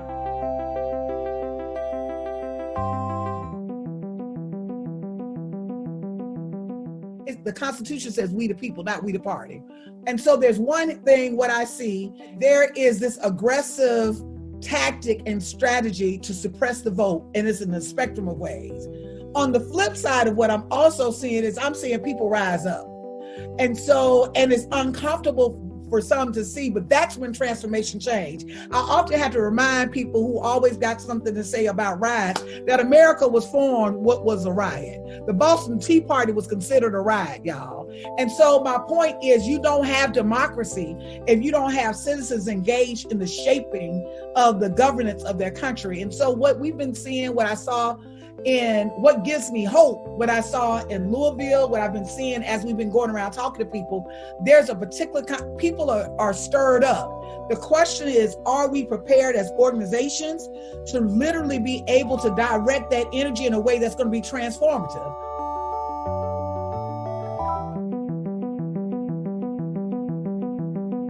Since the outbreak of COVID-19, I've become the sole provider of my household. I live with my parents and 2 younger siblings. They have lost their jobs, and my mother, for example, works for a hotel. And because of this health crisis, they had to close, so my mother had lost her job. My family and I had to cut back and budget on essential items, and it's been a lot of added stress during an already stressful time. And undocumented people have been largely excluded from the COVID relief packages in Congress. For example, people without Social Security numbers weren't eligible for cash assistance, and for me at least, the $1,200 would have been really helpful for my family to pay for rent and food. And right now my family is relying on mutual aid funds and food banks to help us get by. And like I said, I'm not the only one bringing in income I'm the only one bringing in income right now, and unfortunately it's not enough for us to get through. Undocumented people are also left out of vital-free COVID-19 testing and treatment. And while this is so important for our people, this is also important for the people that are living without health insurance. As you may know, DACA allows me to work and provides me some peace of mind from the threat of deportation. My family could lose their only source of income. And unfortunately, my story is only one of thousands of immigrant families that are affected by this today. There's a lot going on right now, and Congress needs to do more to keep families like mine safe and protected.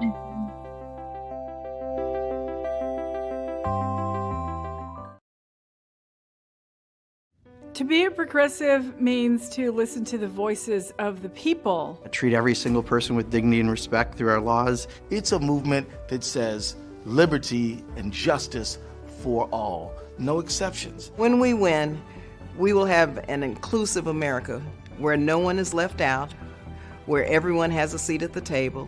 When we win, every single person will be able to take pride in the work that they do and take care of their families on the income they earn. Now more than ever, we have to fight for those who need us most. people who have been waiting their whole lives for the world to change. Those were just a few of the voices from our virtual town hall series, Dispatch from the Front Lines. I'm Liz Watson, the Executive Director of the Congressional Progressive Caucus Center.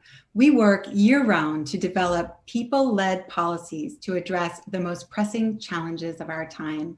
And we are so excited today to have this opportunity to celebrate the heroes of our movement. Despite the setbacks and the tragedies of the pandemic that have played out in so many people's lives, Black and Brown organizers across this country got to work every day at great personal cost, registering voters and demanding policies that would help all of our families thrive. Today, we are able to turn the page and look to the future because of their organizing. There have been so many organizations this year who led the struggle for justice, who led the struggle for equality, who held fast to a vision of a better world in which people whose lives are disrupted by crisis get the help they need to get back on their feet, in which everyone in this country has a chance to thrive. So we are here today to honor the people-led movements for the policy changes that make a real difference in people's lives. It is your voices and your vision that give us hope that we will build a more resilient nation out of the ashes of this crisis. And I want to take a moment to thank our incredible board of directors of the Congressional Progressive Caucus Center, led by Bob Borisaj and Conrad Martin, and of the Progressive Caucus Action Fund under the leadership of Shane Larson and Tiffany Mueller. I also want to thank our newly formed advisory board and to acknowledge one of our new advisory board members, Alyssa Milano, who's here with us today, and to acknowledge the important work of the CPC co-chairs and the members of the CPC Executive Committee who will be joining us, Representatives Jayapal, Pocan, B. Lee, and Representatives Raskin and Escobar, who we've heard from. I want to thank our team, an amazing group of people who got to work from their homes in this horrible pandemic. Some of them while caring for sick loved ones and children who are out of school, to ensure that the relief policies we put forward center Black and Brown communities and people working in low-wage jobs and living in poverty. I want to thank our team for working so hard to bring together our first ever virtual event. I am so proud to work with this group of fierce organizers, strategists, policy wonks, and communicators. You are simply amazing. Thank you. We are able to do this work because of the support of people all across the nation who chip in what they can to help us bring together the progressive movement to develop solutions at the scale of the crisis. We hope that today, if you are able, you will make a donation to support our work. You can do that by clicking the donate button at the bottom of our webpage. Your support will ensure that we can carry our work forward with determination and energy as the nation prepares for a new president and a new Congress. Now, let me turn it over. We were able to make this virtual summit free and available to everyone because of the support of our generous donors. And I'd particularly like to thank the Planned Parenthood Federation of America, one of the CPC Center's longtime partners, for sponsoring this celebration. The fight for reproductive rights and reproductive justice is at the core of CPC Center's work, and we deeply appreciate the support. Now, let me turn it over to Deepak Bhargava. Deepak is a member of our board, a distinguished lecturer at CUNY's School of Labor and Urban Studies, and the former head of the Powerhouse Community Change. Deepak has been instrumental in leading national coalitions in some of the most important policy fights of our time, including on healthcare, on immigration, and policies to help low-income families. His leadership in building people-led progressive movements is truly unparalleled. Deepak has trained and mentored hundreds in the progressive movement, including, I am so lucky to say, me. We are honored to have Deepak MC today's event. Thank you so much, Deepak. Please take it away. Thanks, Liz, and thanks for your amazing leadership in this year of crisis and opportunity for all of us.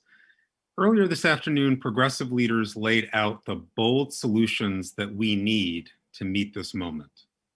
We're ready to fight for change into 2021 and beyond. But this afternoon, we're going to pause to reflect and celebrate the vital work of progressive leaders from the grassroots to the halls of Congress. We are at a critical moment, the end of an abusive administration and the dawn of a new one. As people who deeply believe that we move forward only when everyone has a chance to thrive, how are we going to move from resistance to governing?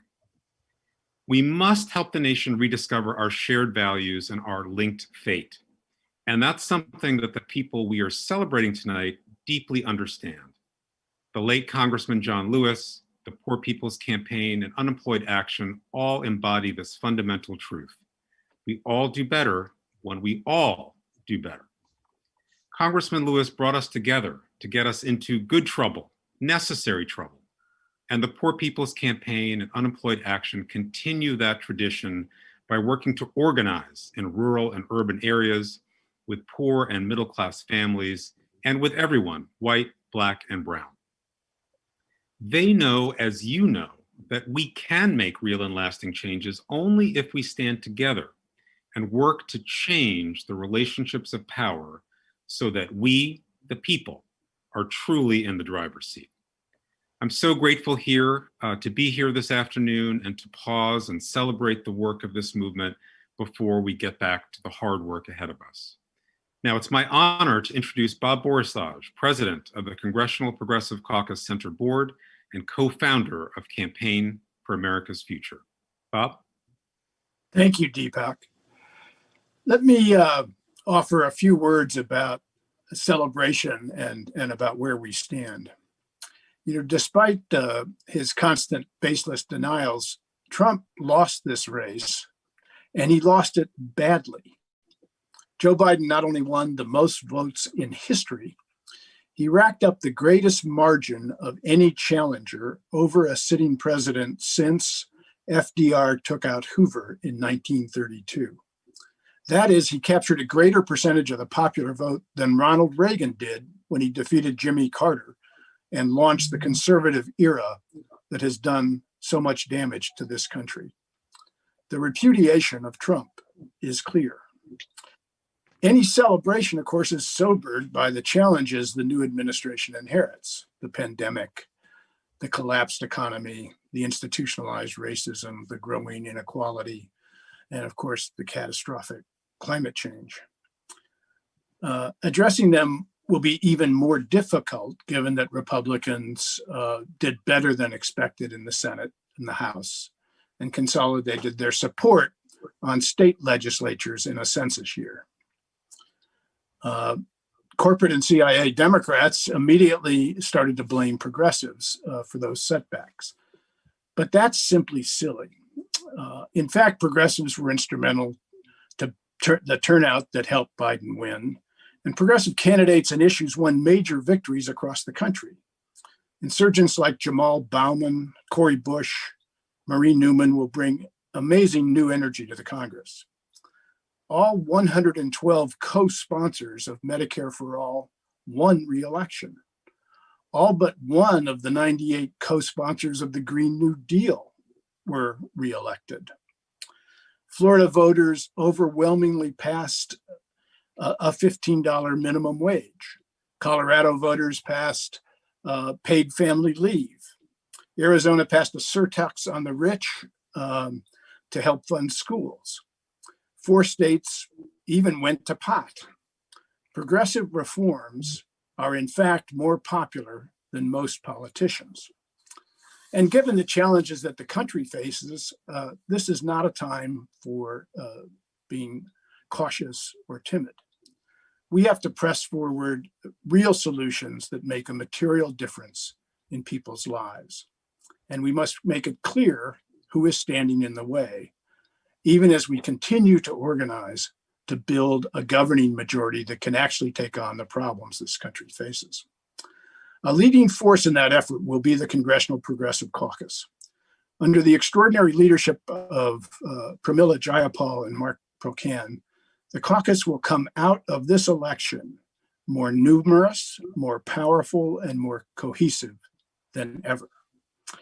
I'd like to particularly acknowledge the leadership of Mark Pocan, who we will celebrate later this afternoon. He has been literally indispensable, not only in the renovation of today's Progressive Caucus, but also in the reinvention of the CPC Center and its sister Action Fund. The commitment to fundamental reform is central to the mission of the CPC Center. The center drives big ideas into the political debate. It provides timely information on what is happening in Congress. It fosters deep relations and connections between policymakers, public scholars, and grassroots leaders. On behalf of the center's board, and really of the broader progressive community, let me express our deep appreciation for the extraordinary work the center has done, led by the remarkable Liz Watson, its director, and the team she has put together. Liz and her team have already made a dramatic contribution and a dramatic difference over the past months. And in fact, they've just begun. They're just getting started. Many of us are already in awe of what you've accomplished, and we all look forward to working with you in the future. And with that, let me turn it back to Deepak. Thanks, Bob, for those inspiring words and for your leadership. As you've seen in today's programming, the Congressional Progressive Caucus Center plays a critical and unique role in the progressive landscape. CPC Center is an infrastructure organization. That means that it strengthens the entirety of our movement, from the grassroots to the policy community in Washington and across the nation. Whether the CPC Center is putting out analysis on legislation or bringing grassroots leaders to DC to share their priorities, the CPC Center is working to put people at the center of policymaking. For that reason, I'm deeply proud to say that I support the CPC Center, and I hope you'll also consider making a financial contribution as well. If you're able to, please donate via the Act Blue page. The link is on your screen, or you can click the donate button on our website. All donations to the Congressional Progressive Caucus Center are tax deductible to the fullest extent of the law. So I want to switch gears and talk about the vital role of women leaders in our movement. From the first day of the Trump presidency, women were on the front lines of the resistance, leading us. We're now going to hear from three incredible women who have been tireless fighters for equality and progress: Alyssa Milano, Congresswoman Veronica Escobar, and Speaker Nancy Pelosi. Alyssa Milano has used her platform to stand up to powerful men and corporations, from supporting the Me Too movement to co-founding No RA, a coalition dedicated to combating the NRA's political money in the wake of the mass shooting at Stoneman Douglas High School, to her more than 15 years as a UNICEF national ambassador. And we are so thrilled that she is an original member of the Congressional Progressive Caucus Center's new advisory board. We're honored and thrilled to welcome her today. Thank you, Deepak, and thank you, Liz and Bob. What a special event, and I'm so proud to be here with you all today, and for all of your hard work and so many others that you've done over the past 4 years, and especially the past 4 months. Saturday, when the election was called, I felt such a heavy weight lift off of me, seeing Americans out in the streets celebrating instead of protesting, dancing and laughing in just a wave of patriotic joy was really like a balm for my soul. And when the bells rang in Paris and people around the world joined us, I felt this huge hope bloom in my body for the first time in so long. And I finally just cried. Tears of joy, and what an incredible release that was. But as we all know, the work here is not done. COVID infection rates are worse now than they were when we were fighting over the last roll of toilet paper in March. 10 million Americans have been affected, and hundreds of thousands are dead, with no end in sight. We've seen millions of Americans lose their jobs, are at risk of losing their housing, and have had their savings, their life savings, wiped out. Healthcare is threatened with a newly weaponized Supreme Court, about to hear a case that could destroy the ACA. And we know that each of these problems disproportionately affect women, people of color, and especially women of color. But women are also leading the way out of the dark. Kamala Harris is the vice president-elect, and her incredibly powerful address to the nation on Saturday night showed us the commitment the new administration will have to healing our country from COVID, from the evils of the Trump regime, and from the divisions that separate us in America. And she will do it while inspiring so many women and girls, assuring them that they too can be the change we need to see in the world.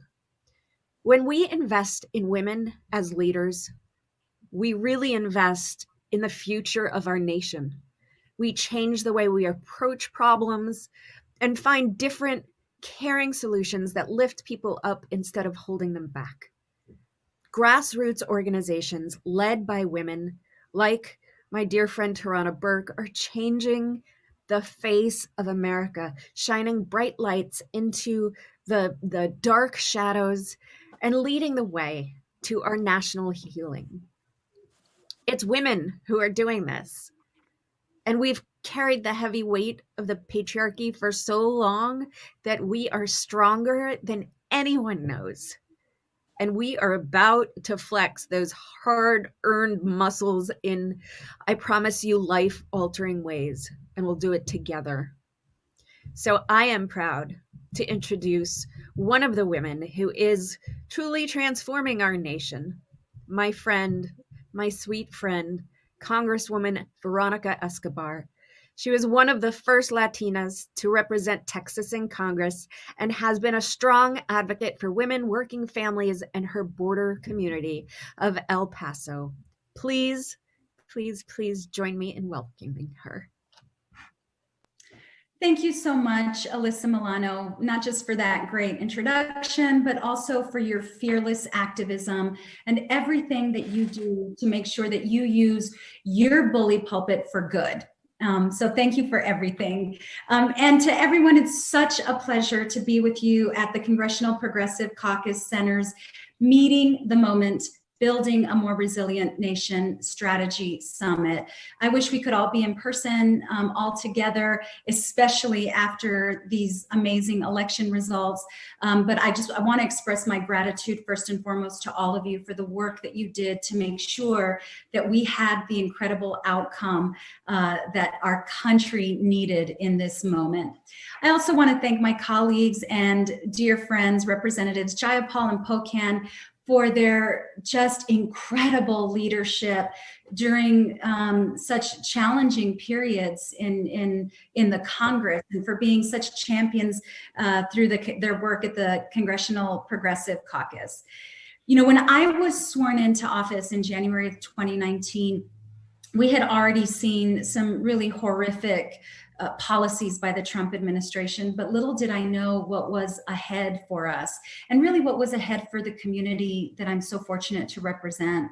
I represent El Paso, Texas, which is the capital of the US-Mexico border, the safe and secure US-Mexico border.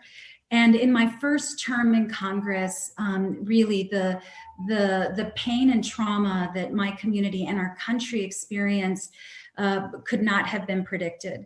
From the arrival of thousands of vulnerable migrants seeking refuge in our country, only to be treated with horrific, unfathomable cruelty by the Trump administration, to August 3rd of 2019, a shooting that devastated our community, a targeted domestic terrorist attack by a man who drove over 600 miles because he wanted to slaughter Mexicans and immigrants, a man who used Donald Trump's same language to describe us. And now, as we're living through the COVID emergency, El Paso has been in a state of emergency now for weeks. And I part of that is just terrible leadership from the White House, from the Texas governor, and others, enablers who didn't do everything possible to save us and prepare us, to the fact that Latinos, just like our Black communities, brown communities, are far more vulnerable to getting sick and dying from COVID. And we're seeing that unfold in the most tragic way here in El Paso. And so when I look back on the last 2 years and everything that we've lived through together and everything that we've endured, but the hope that we have in this moment, I feel like we are finally seeing the dawn on the horizon, and I'm excited about it, and I'm hopeful about it, and I feel joyful about it. And so more than ever, I think as we think back about what we've lived through in the last couple of years, and as we focus on the exciting 117th Congress, I want us to be stronger and more united than ever. I want us to work on and tackle these big issues together. And I know that when we are united, nothing can stop us. And so I want to thank you all for not just your work, but for your commitment to one another, our commitment to each other. It's never been more important. And now it is my pleasure to talk about a fearless leader. I want to talk about and introduce one of the most powerful, strategic women and leaders that I have ever known in my lifetime.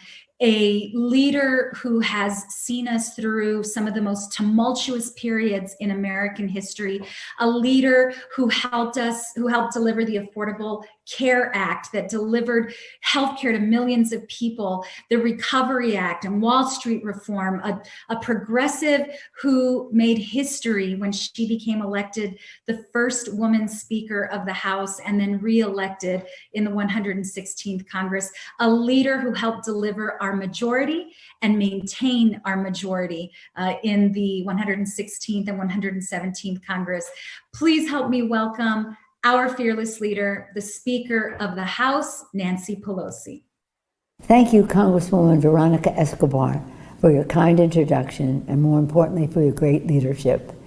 It is an honor to send warm virtual greetings to the organizers, advocates, legislators, and labor leaders at the Congressional Progressive Caucus Center's Meeting the Moment Strategy Summit. Thank you, Liz Watson, for your visionary leadership of the Progressive Caucus Center and for your decades of committed progressive activism. Thank you to my colleagues, Congresswoman Pramila Jayapal and Congressman Mark Pocan, both bold leaders of the Congressional Progressive Caucus and very powerful voices for justice and opportunity for all.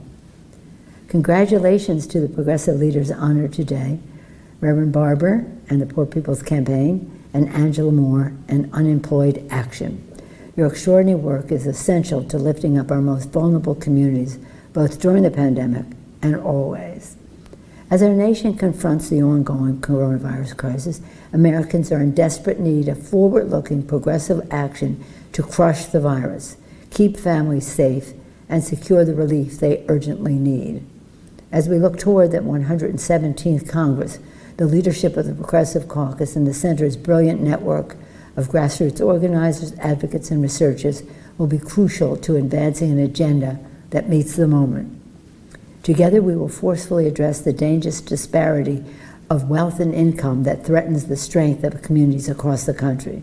Together, we will honor our values of freedom and equality while combating the economic, racial, health, and environmental injustices that continue to undermine our democracy. Together, we will expand the blessings of liberty for all, regardless of who you are, where you're from, or whom you love. And together, we will harness the diversity and vitality of the progressive movement to build a cleaner, more sustainable future that our children and grandchildren can be proud of. On behalf of the United States Congress, thank you, Congressional Progressive Caucus Center, for being the heart and soul of the progressive movement and for your strong partnership in this vital work.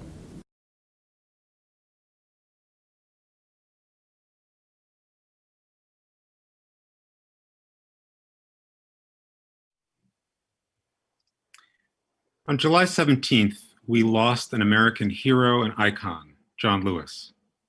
From the Edmund Pettus Bridge in Selma to the floor of the U.S. House of Representatives, he was on the front lines of the fight for justice. He was an inspiration to me and was always willing to help me and other social justice leaders and organizers strategize. Here to remember their friend and colleague, our Chair Emerita of the Congressional Progressive Caucus and the Congressional Black Caucus, Barber Lee, and the current co-chair of the Congressional Progressive Caucus, my friend Pramila Jayapal. Congresswoman Lee, you served in Congress for over 2 decades with John Lewis. How would you describe his legacy? Boy, thank you, Deepak, for doing this for us. And I would say, in thinking of John today, I would describe his legacy as, in many ways, tough love.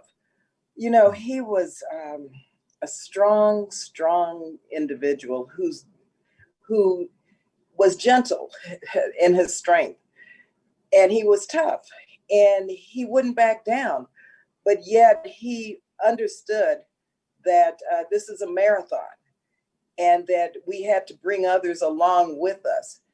And sometimes I can remember talking to him about, why are you talking to these Republicans, John? And, you know, he would say, you never know, you might get 1 or 2 of them to come your way. I said, you're really patient. And he was patient, but he was anxious also. Also, just to, in thinking about John and serving with him, there's one story I'd like to share, and that's when Donald Trump was sort of, you know, became the 45th president. We discussed, John and I, whether or not we would go to the inauguration. And, you know, there was a lot of controversy around it. And we were sitting next to each other, and he looked at me, are you going? I said, I don't think so. I said, are you going? He said, heavens no, I'm not going. So we said, okay, you don't go, I don't go. So neither one of us attended that inauguration.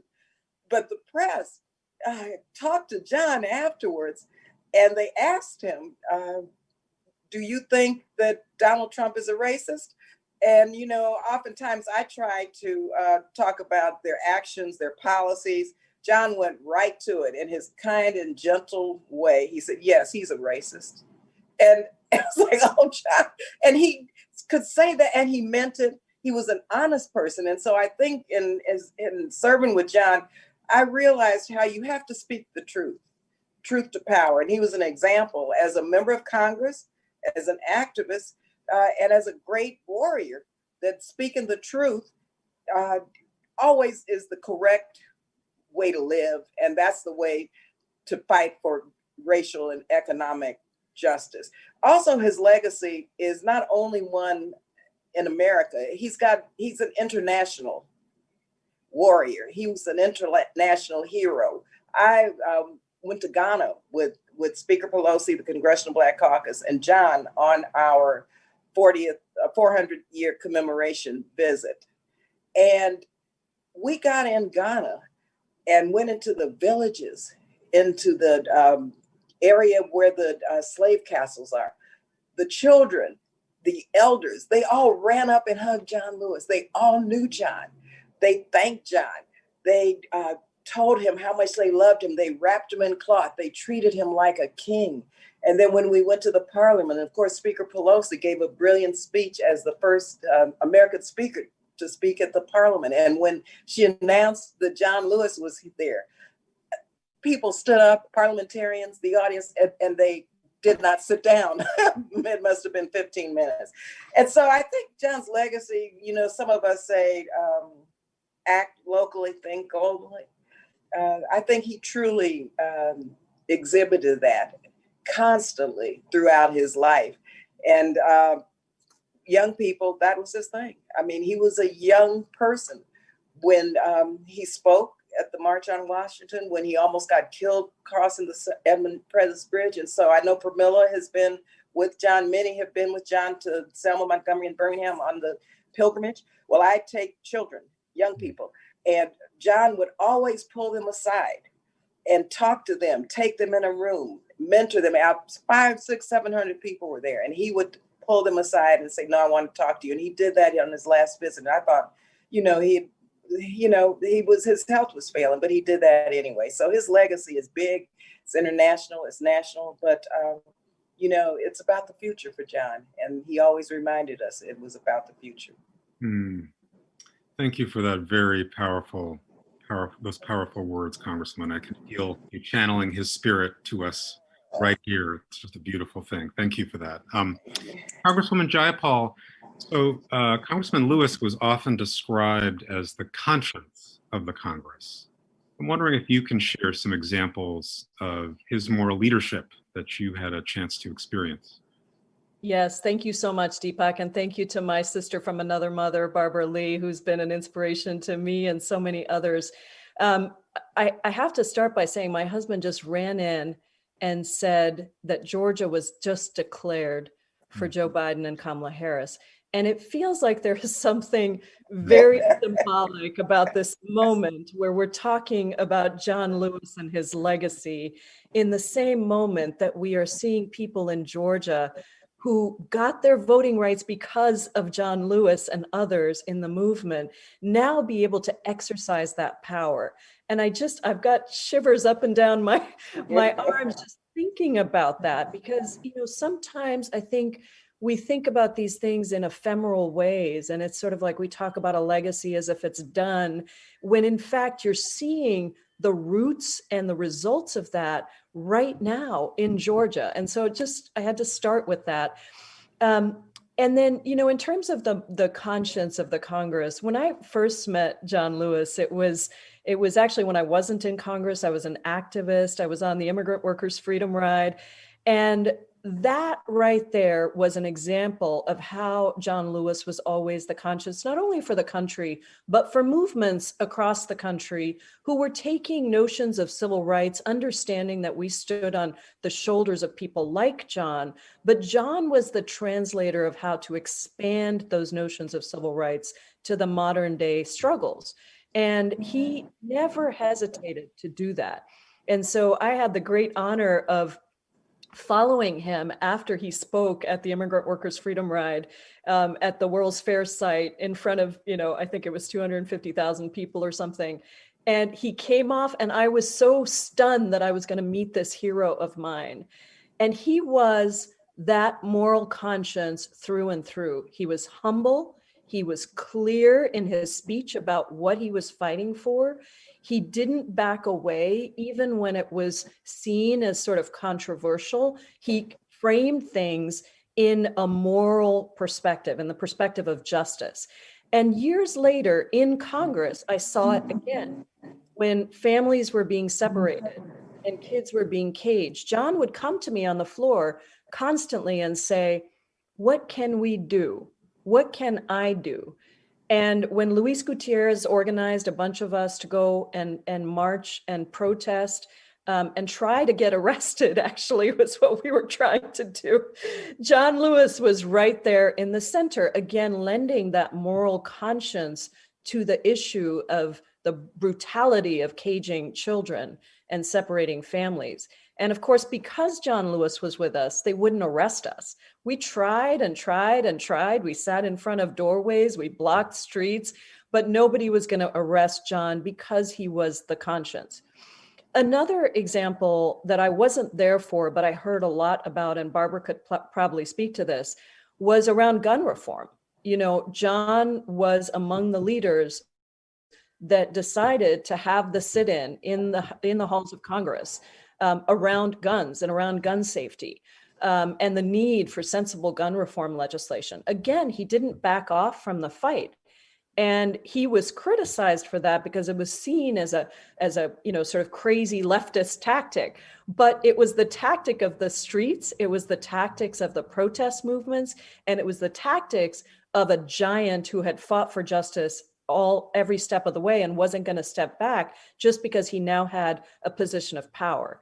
In fact, I would argue that John, part of his voice of conscience came because he never let go of it. He never allowed his power in Congress to take him in a different direction. And he always made sure he was still fighting for the same things he was fighting for, the same principles of justice that he was fighting for when he was, on the streets of Selma. And then the third example I would give was around Medicare for All. This has been a fight for us for a long time. When I took over the bill, I went to sit down with John Lewis. And I said, John, there are a lot of people, some even in our own party, who don't think Medicare for All is the right way to go. And I said, and I'm trying to get a hearing in the Ways and Means Committee, which John was a member of, or maybe it was Energy and Commerce. Anyway, one of the two major committees. And I really would love your help. He said, what can I do? Give me a list of the CBC members that I should go talk to. And when it's time for the hearing, I will make the moral case for Medicare for All.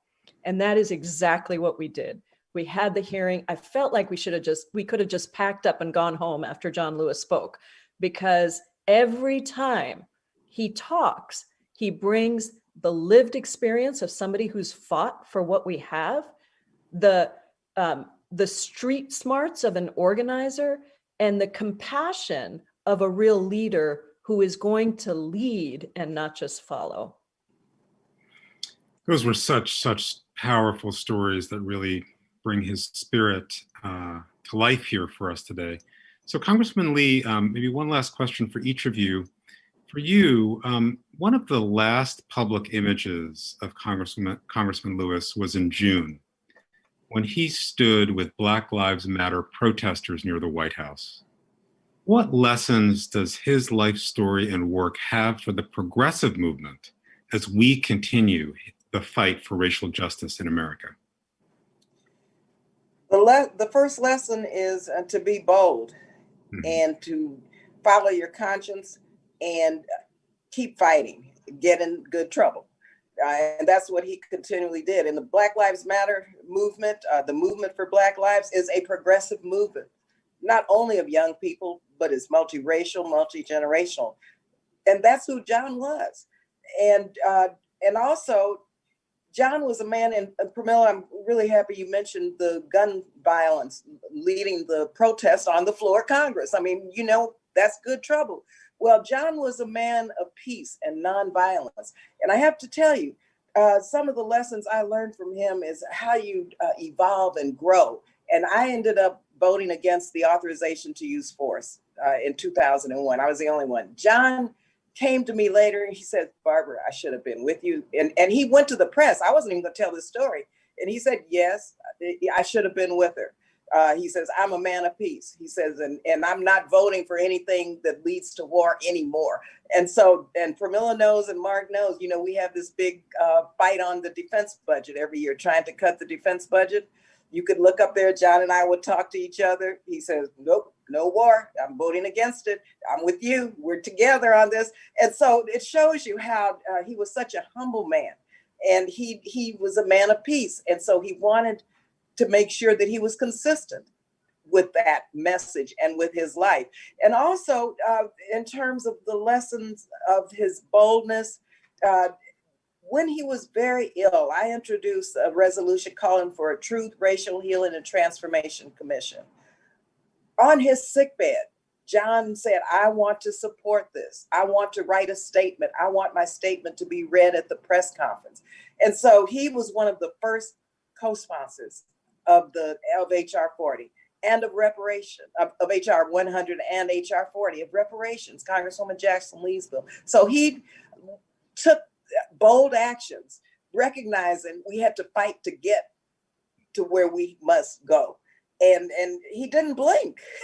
And I think that's what, as progressives and as an African American, especially as a person of color, we have to remember that the systems in this country, the economic and racial systems, the deck is stacked against us.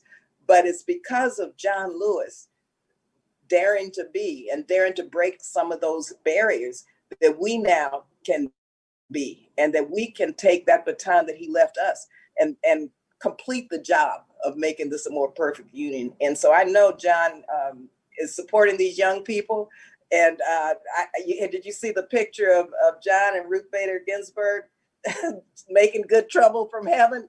Beautiful. Well, he's still at work, and that's one that he was a man of faith. And so I know he is resting in peace and resting in power, but we have to remember the lessons that he taught us through his life, through his work, and through his deeds are lessons that we have to continue until justice is done. Thank you for that. Gentle and humble, but fearless and strong. All those things together. Congressman Jayapal, Congressman Lewis called voting the most powerful nonviolent tool we have to create a more perfect union.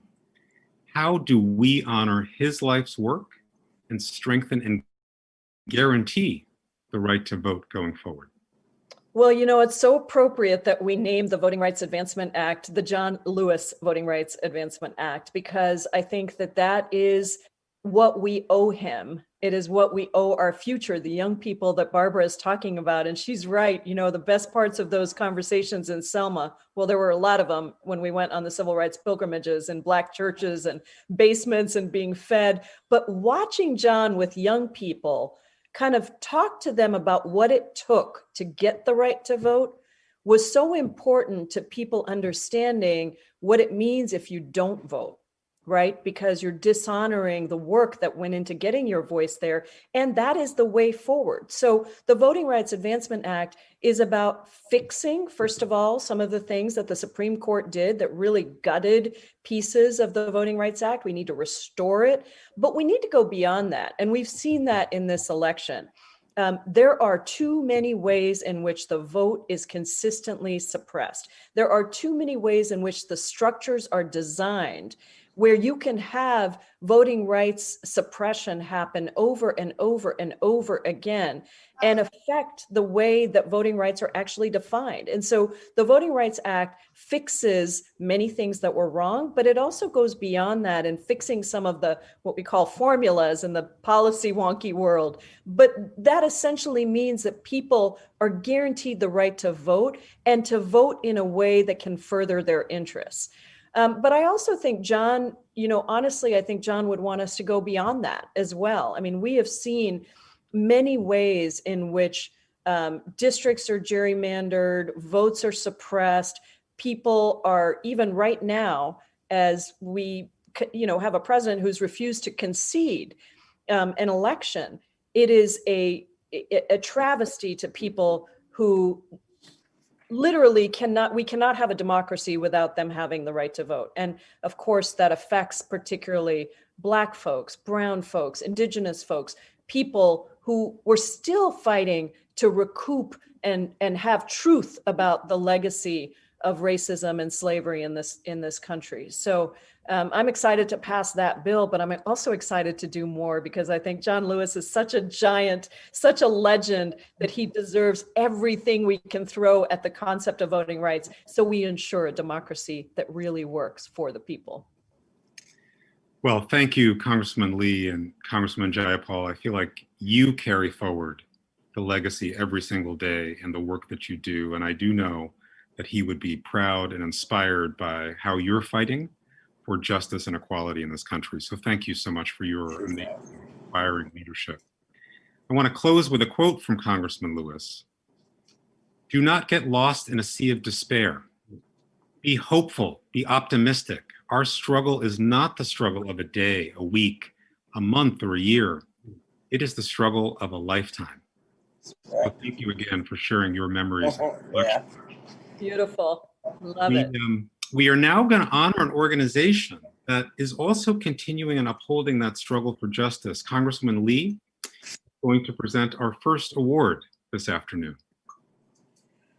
Sure, Deepak, let me first take a moment to thank you again for your tremendous leadership, and also to Liz with the center and the board and the staff and everyone who has really just taken off with the Progressive Caucus Center and making it the premier organization, think tank, policy institute in the country. And I do have to salute Congresswoman Jayapal and Congressman Pocan for this, because I remember from day one, remember when we were over in the church brainstorming with Bob and probably 2 or 3 of us, and look at it now. But that just speaks volumes to the vision, to the persistence and the tenacity of all of you who have helped make this happen. And so just thank you so much. It's really an honor to be part of the board and an honor to be with you today.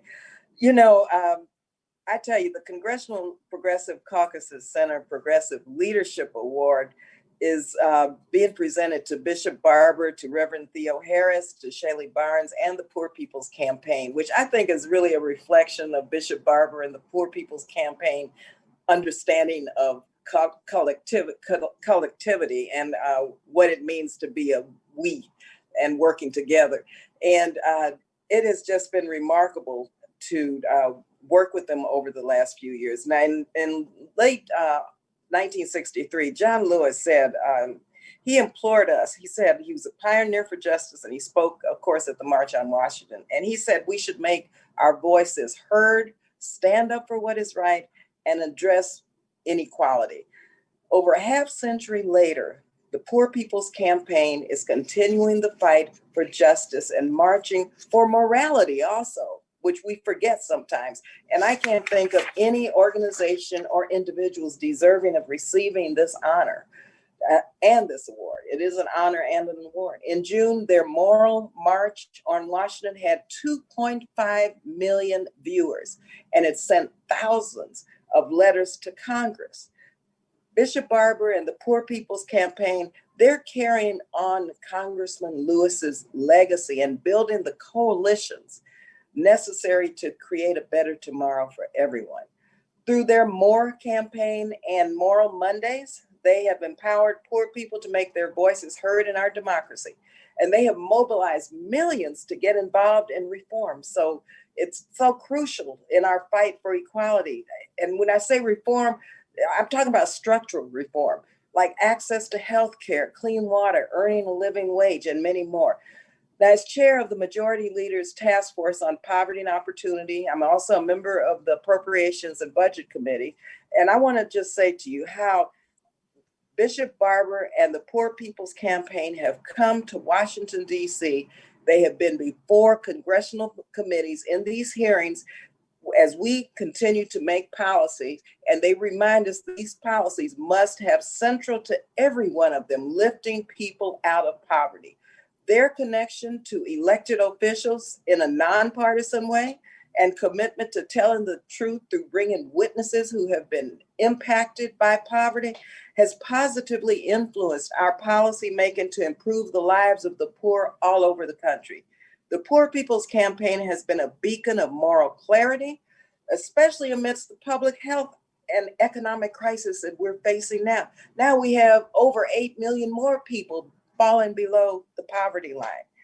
And so we also know that it's disproportionately impacting people of color.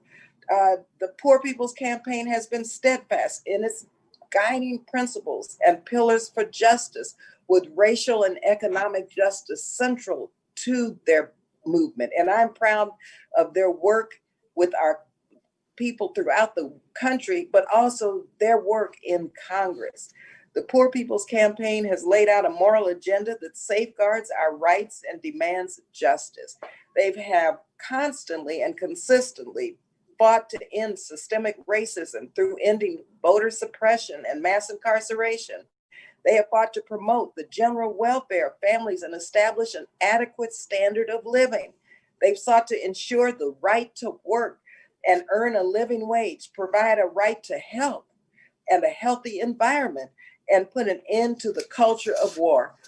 And so I'm so proud of the work that the Progressive Caucus has done to advance the shared agenda with the Poor People's Campaign. And for the last year, I want to again thank our co-chairs for embracing this agenda as part of our progressive agenda. It is a very important moment for all of us. And I want to thank Bishop Barber also on a personal level. You know, at my wedding last year, June 1st, we stopped. This was when John Lewis was, he announced that he had pancreatic cancer. And we stopped. And Bishop Barber prayed for John Lewis. He prayed a powerful prayer at that moment.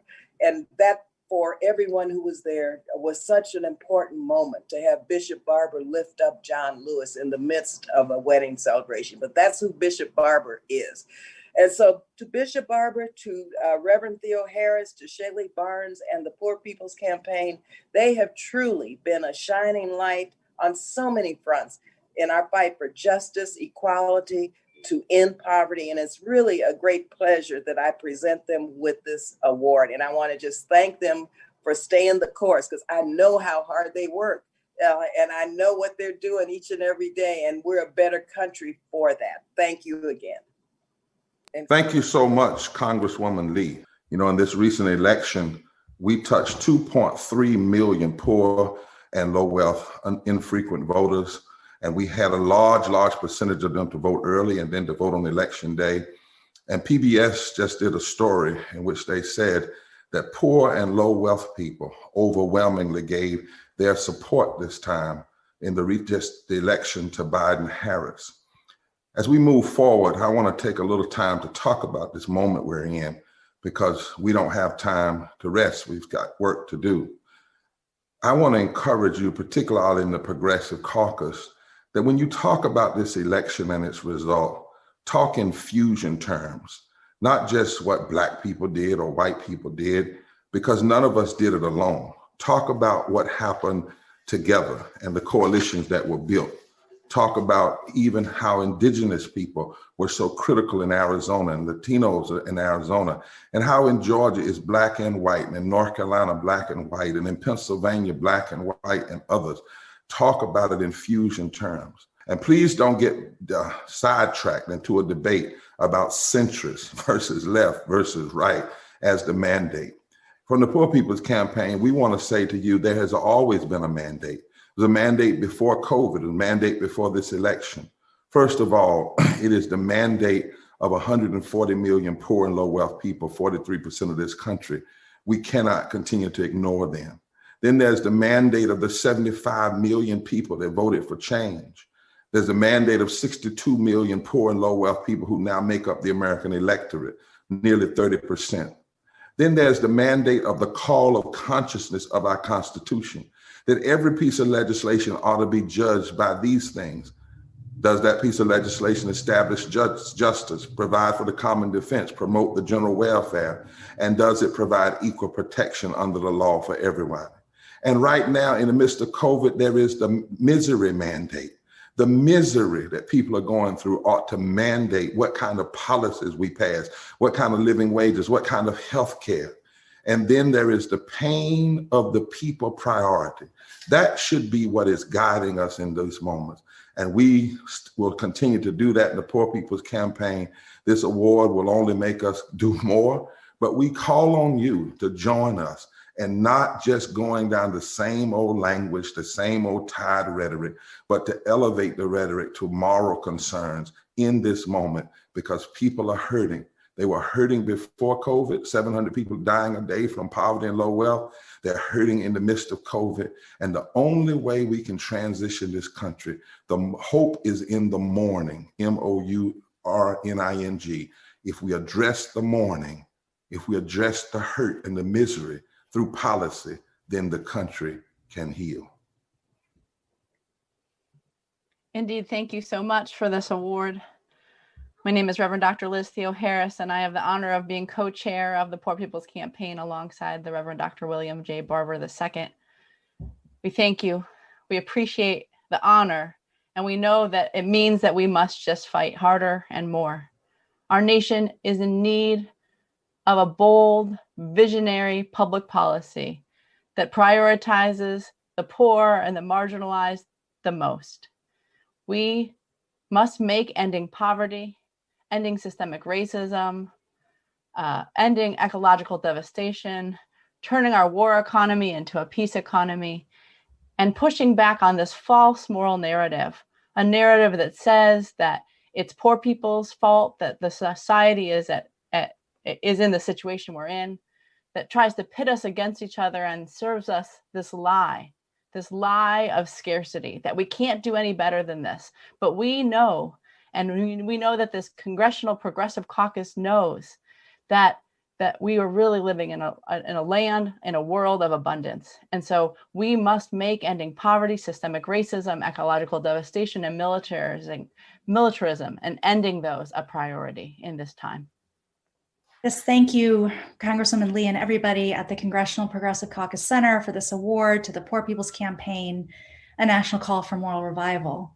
What's most important for this campaign and for the country at large is to remember that addressing the needs of the 140 million people who are poor or one emergency away from being poor can and will change what we think is possible.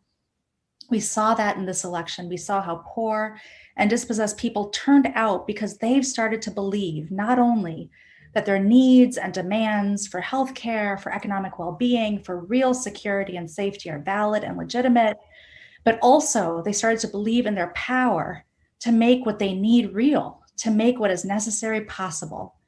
And this is why in the coming weeks and months, we will continue to organize and build power among those 140 million and the millions who turned out last week. And the policies we will need will center the needs and demands of the poor. They will be the ones that lift from the bottom rather than trickling down from the top. They will be policies that look at the 140 million not just as victims of injustice, but agents of history who can usher in a period of economic, political, and moral revival. We call these policies moral policy. And because we know moral policy is also good economics, it's good for the country as a whole, this is what we will build power around in the times ahead. And we count on you to stand with us. As we say in this campaign, forward together, not one step back. And so on June 20th of this past year, we had over 3 million people join us for a mass Poor People's Assembly Moral March on Washington digitally. But we make you a promise, we'll see you physically in the halls of Congress. We'll see you in the streets. We'll see you wherever there is a need to push this moral agenda until there is true healing, not only of the soul of the country, but of the body of the country. And everybody is lifted from the body up, from the bottom up. Somebody's been hurting our people and it's gone on far too long. And we are committed not to be silent anymore. God bless you. Our second award this afternoon honors an important campaign that emerged in the midst of the pandemic. It is my pleasure to welcome Congressman Jamie Raskin of Maryland to present this year's Game Changer Award. Hi, it's Congressman Jamie Raskin from Maryland's 8th District, coming at you with a Game Changer Award presentation. I am a proud member of the Congressional Progressive Caucus, and I am proud to be in constant touch with the game changers and change makers all over America that we work with for progressive priorities in Congress. The economic costs of the COVID-19 pandemic have been staggering and incalculable. Tens of millions of people thrown out of work, hundreds of billions of dollars lost to the working families of America.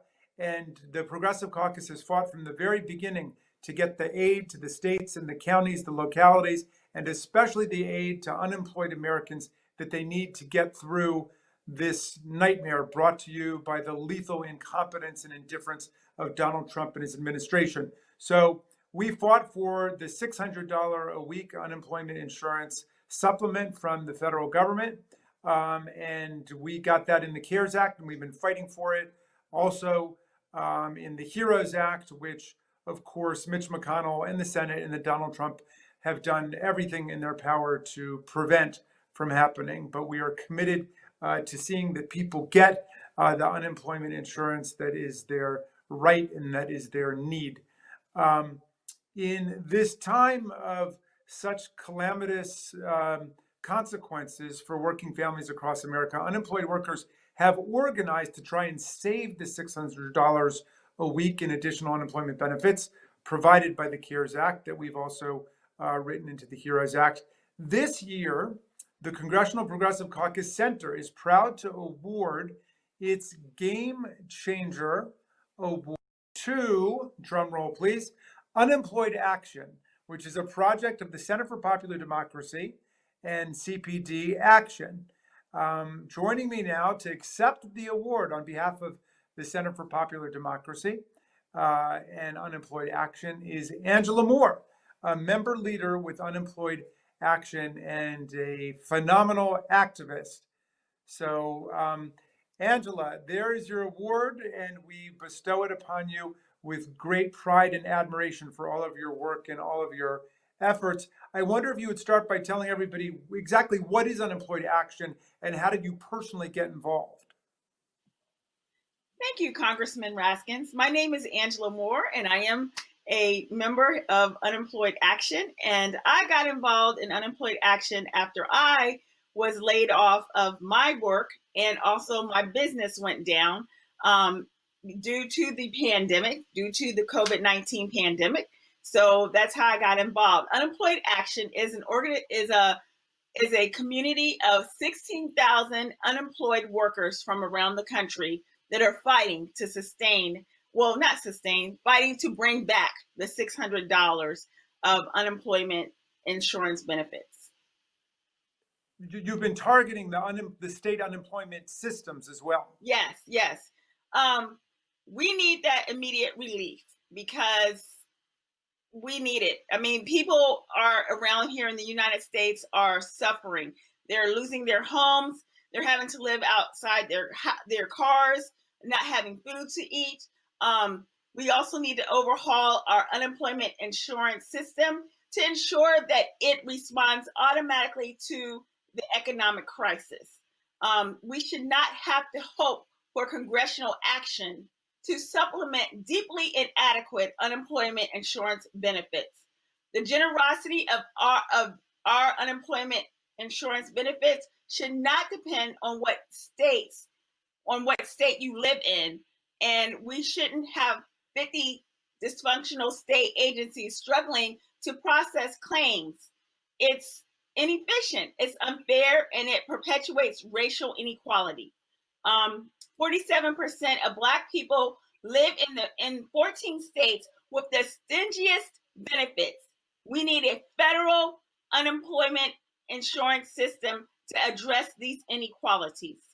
Unemployed Action's members have, as I said, have been organized town halls to discuss the unemployment crisis with elected officials. We've launched protests. We've made their experiences, such as hitting social media, of course, and demanding of our senators and House of Representatives to help us bring that $600 back. Angela, in our culture, traditionally people have felt ashamed or some sense of stigma about being unemployed, like it's a personal feeling. But of course, tens of millions of people are experiencing it now because of the economic calamity brought to us courtesy of the Trump administration. How have you guys worked to transform it from something that people feel ashamed of to something that people organize around together?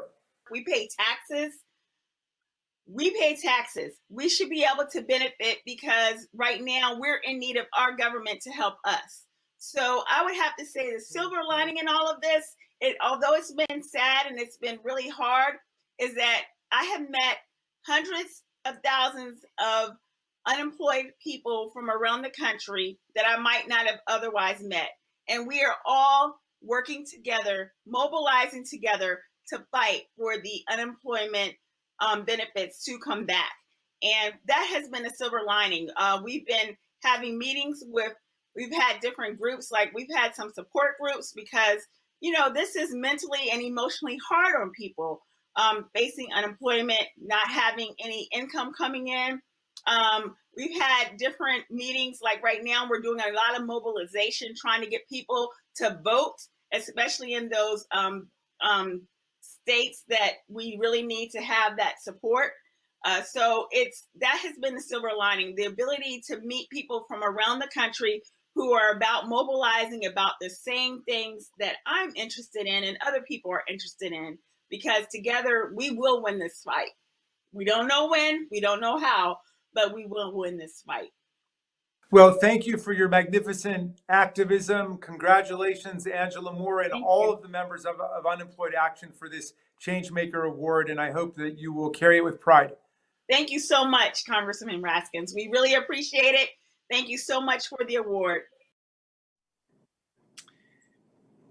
Finally, today, we want to say thank you to a champion of working people and progressive causes in this country.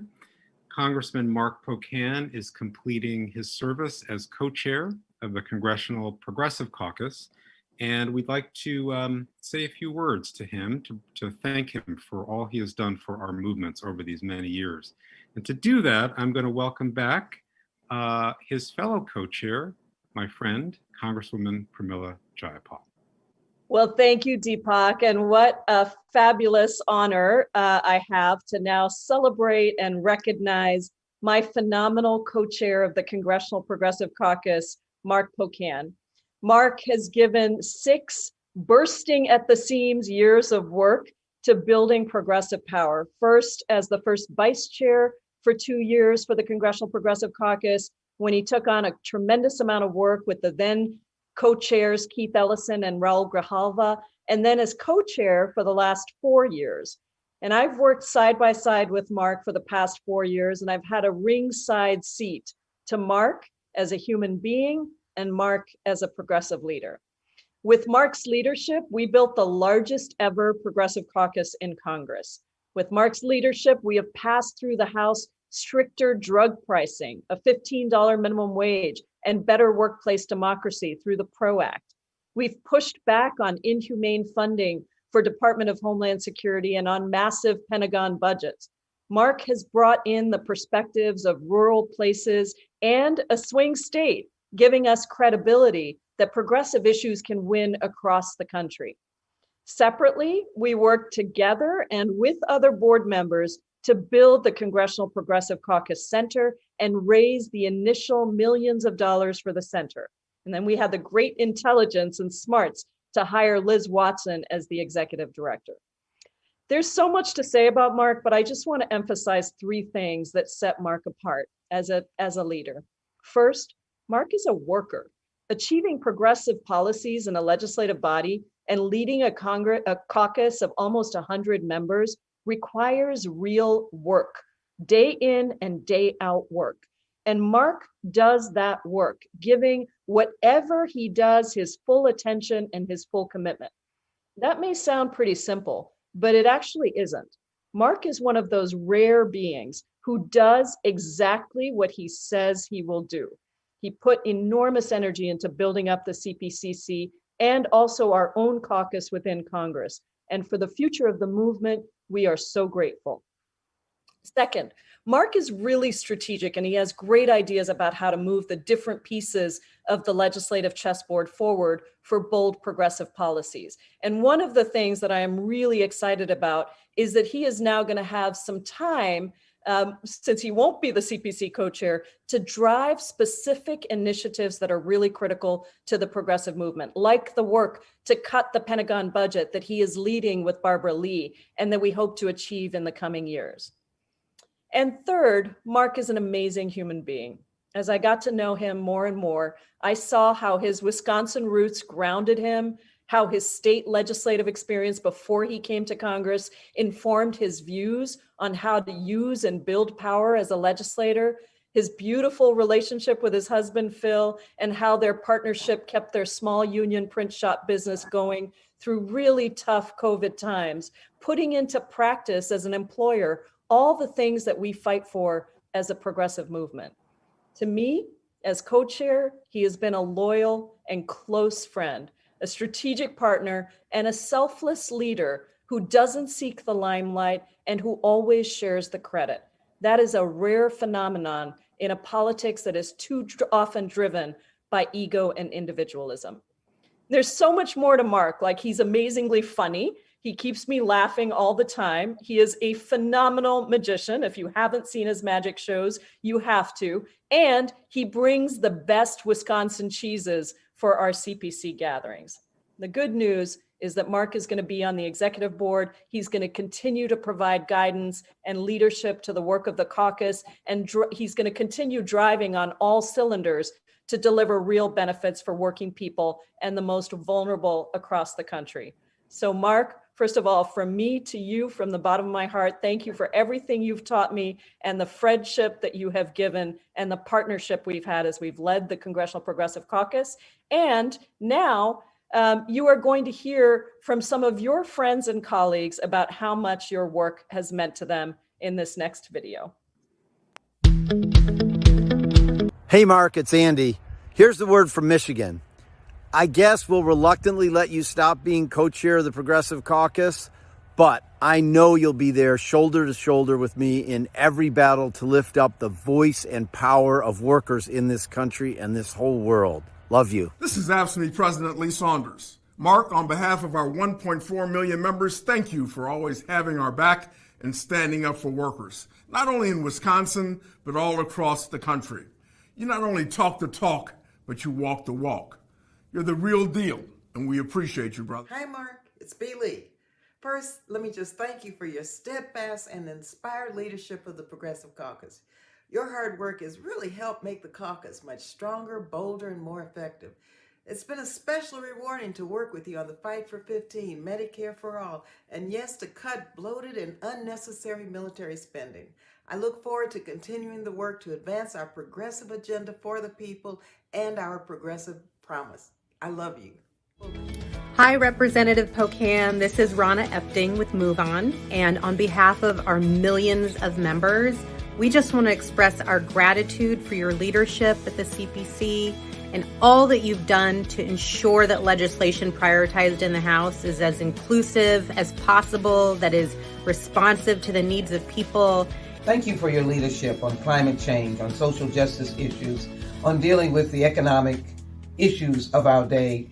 From all of us at the AFL-CIO, thank you, Congressman, for being a champion for working people and our right to join a union. You fight for us because you're one of us. Mark, thank you for your extraordinary leadership of the CPC and for always being willing to listen. And I'm really proud of the work we did together to pass the Equality Act. 100% of Democrats supported it. Thanks for being such a great friend, a great leader, and a great progressive champion. Mark, on behalf of 2 million members of SEIU and the millions more fighting for 15 in a union, thank you. Thank you for your leadership. Hi, Mark. Jan Schakowsky here. You may not remember, but I do, meeting you before you were in the Congress, and that's when you were a state legislator and that you became a member of ALEC, that right-wing group, so that you could find out what they were doing. That kind of courage and creativity is what we see now to advance the progressive agenda. And you're also just one hell of a magician and a really treasured friend. Thank you. I'm Eric Kelly, National President of the American Federation of Government Employees. Mark, organized labor has never had a better friend in Congress. You stood with us through this onslaught that this administration has unloaded on the federal workforce. I thank you for your service as co-chair of the CPC. And no, we'll continue our work together to build back a better place for working people. From protecting Americans' right to vote to protecting their right to marry who they love, your leadership has been critical to building a stronger, more inclusive America. I'm honored to call you a friend, and I look forward to our continuing work. It's Amanda Ballantyne, Executive Director of Main Street Alliance, and Representative Pocan, I just want to thank you for being such a tremendous champion for small business owners. We look forward to working with you in the next Congress on what small business needs to recover from this pandemic. And down to our fronts here. There are 214 lawyers in Congress and only one union payer. That speaks volumes on the type of person you are. Thank you for your leadership in the Progressive Caucus. I look forward to working with you in the new and improved 217th Congress. This is Felicia Wong from the Roosevelt Institute, and all of us are grateful for your courage, your compassion, your smarts on issues of labor and on issues of creating a stronger, safer economy for every American. Who can forget 2016, talking into the wee hours of the night and making sure we never felt that way again in 2020. And as always, Mark, There's one subject we will always disagree on. Not on election day, but on football day. Go Blue! Brother Pocan, on behalf of the CWA, thank you for all the tireless work you've done building the CPC into a powerful force, fighting for workers and for our right to organize. For Hana Kara with Muslim advocates, and I want to thank Congressman Pocan for his tremendous leadership and support of the Muslim community in passage of the No Ban Act. Hi, Mark. This is Adriano Espaillat. I want to thank you for your leadership in the Congressional Progressive Caucus. You have been at the forefront of so many important progressive issues, and I want to thank you for your mentorship of me when I first got to Congress and the role that you played in shaping my views as we move forward. Looking forward to continuing the battle to cut spending at the Pentagon and put people first. Thanks so much for all you do. We're so excited to keep working with you. On behalf of the 3 million members of the National Education Association, thank you, Congressman Pocan, for standing up for working families and standing with educators as we advocate to ensure every single student has equitable access to a high-quality public school. You and I have some unfinished business that we have together, which is seeking justice for the LGBTQ veterans who were drummed out of the military because of who they were and who they are. We need to make sure that they have access to the benefits that are owed to them. So I'm looking forward to still working with you. And again, what an amazing, amazing tenure you've had as the co-chair of the CPC.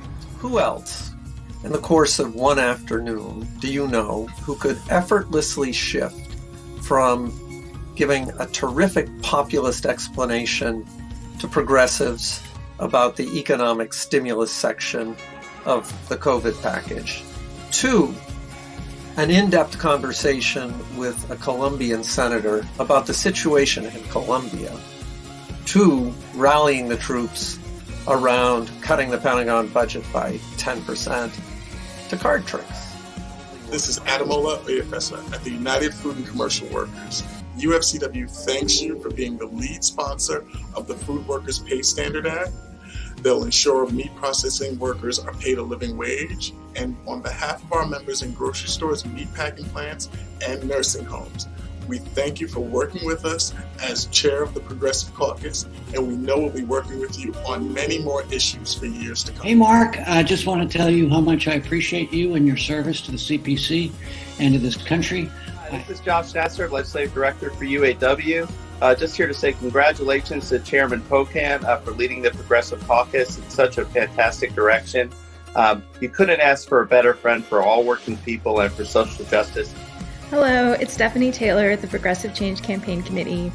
Thank you, Mark, for all you've done to make the Progressive Caucus a strong and strategic powerhouse.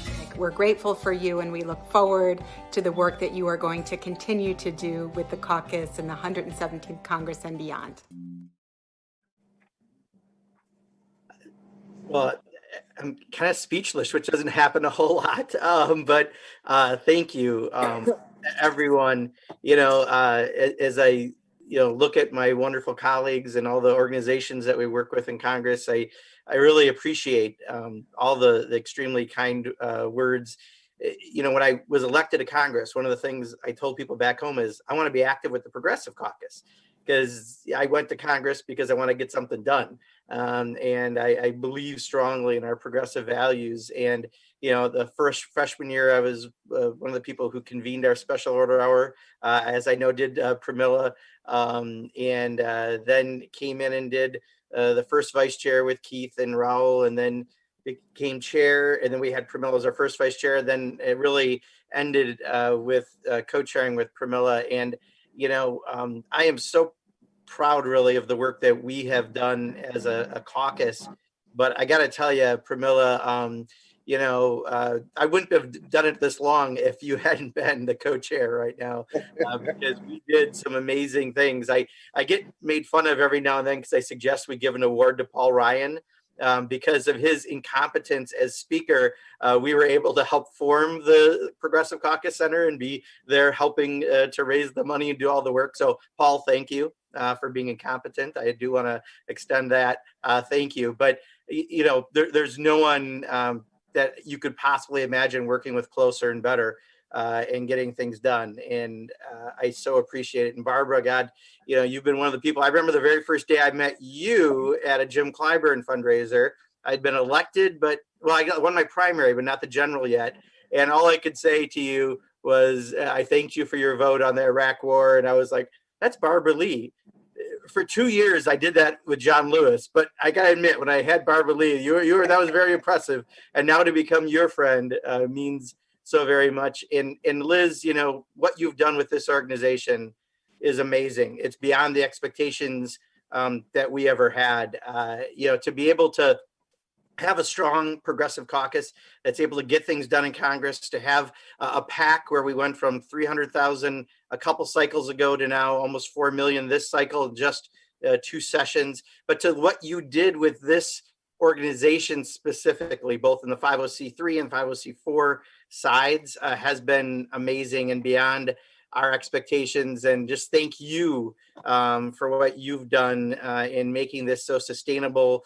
You know, when we had that first COVID bill, every COVID bill we had, your staff was up all night cranking out the best analysis that anyone produced for Congress so that we could be able to vote on that and know what we were doing. And I just want to say thank you to all of your staff and all the board members, Deepak and everyone else for our entities. Thank you for that. I'm not going away. I'm definitely not going quietly anywhere. I've got things I got to do. But, you know, we have so many talented people in the Progressive Caucus that it's time to allow more people to step up and do things. And, you know, we don't really have term limits, but I kind of self-term limited because we needed to do that. And now just recently we went through some more reforms that Pramila has just been amazing in shepherding through. And we're going to have a stronger, more member-involved caucus than ever. And we're still continuing to see the great things that can happen. So I'm looking forward to working with Barber very closely on cutting defense spending. This is our opportunity. The sequester is over. At a relative time of peace in the last 4 years, we increased spending 20%.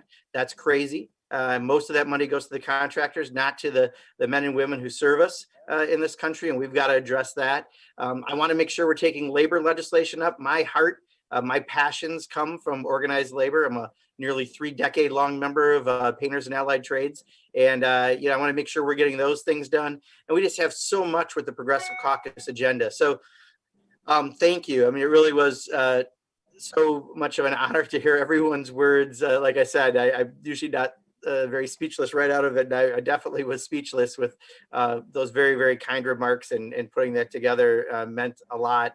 Like I said, I'm still around, but I'm really looking forward to Pramila's leadership and continuing the caucus, and all of our board members and members who will continue the great work. So thank you very much appreciate it. Thank you, Congressman Pocan, from the bottom of all of our hearts for all that you've done to build the Congressional Progressive Caucus and really the movement for justice in this country. It's an amazing legacy. And as you said, you're not done, and we're not letting you really go very far at all. So to everyone watching this afternoon, thank you for being part of this year's Progressive Strategies Summit. This event was brought to you free through the generous supporters of the CPC Center, and we hope that you'll support this work by donating to the center with the links on the screen or through our website, progressivecaucuscenter.org. We know this is a vital moment in the history of our country and of our movement. We have the opportunity to boldly advance our values and to move our movements forward. And the CPC Center's work is critical to that effort. Your financial support is critical to our continued success and impact. Throughout the summit, we have heard about bold, people-centered solutions that we need to meet this moment in history. And we have recognized the movements and leaders that are advancing change at every level. Now it's time to get to work and build a more resilient, just, and fair nation. Thank you again for joining us.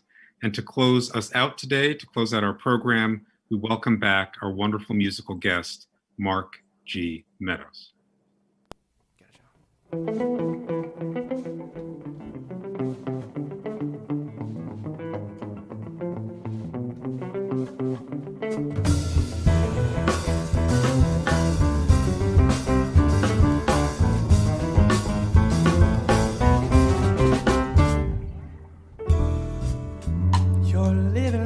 Without a care,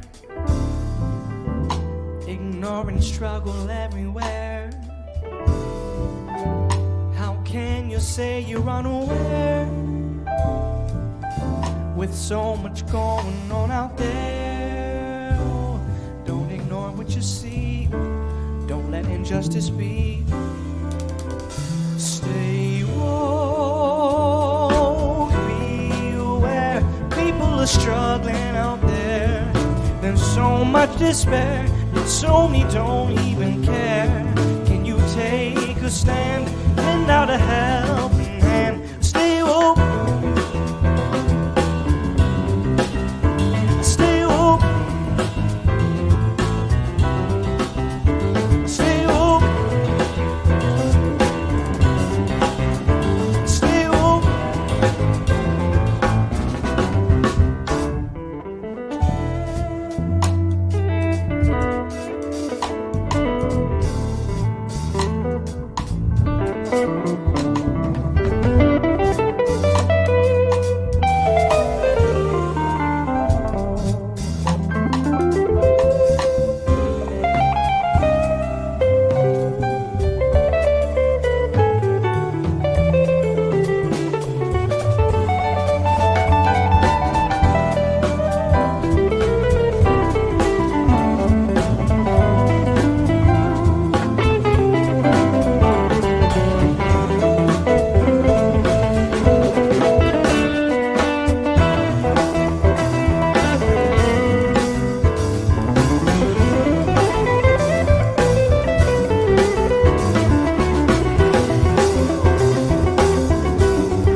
Cell phones, new apps, and social media. People get their degrees from Wikipedia. Only care about what's in the media. They don't care about what they feeding you. I don't like him and he don't like me. Why can't everyone see that the system hates we? Seems like y'all sleep, counting sheep. Got the itis while millions don't eat. Not your problem, apathy. See, not caring make things worse, you see.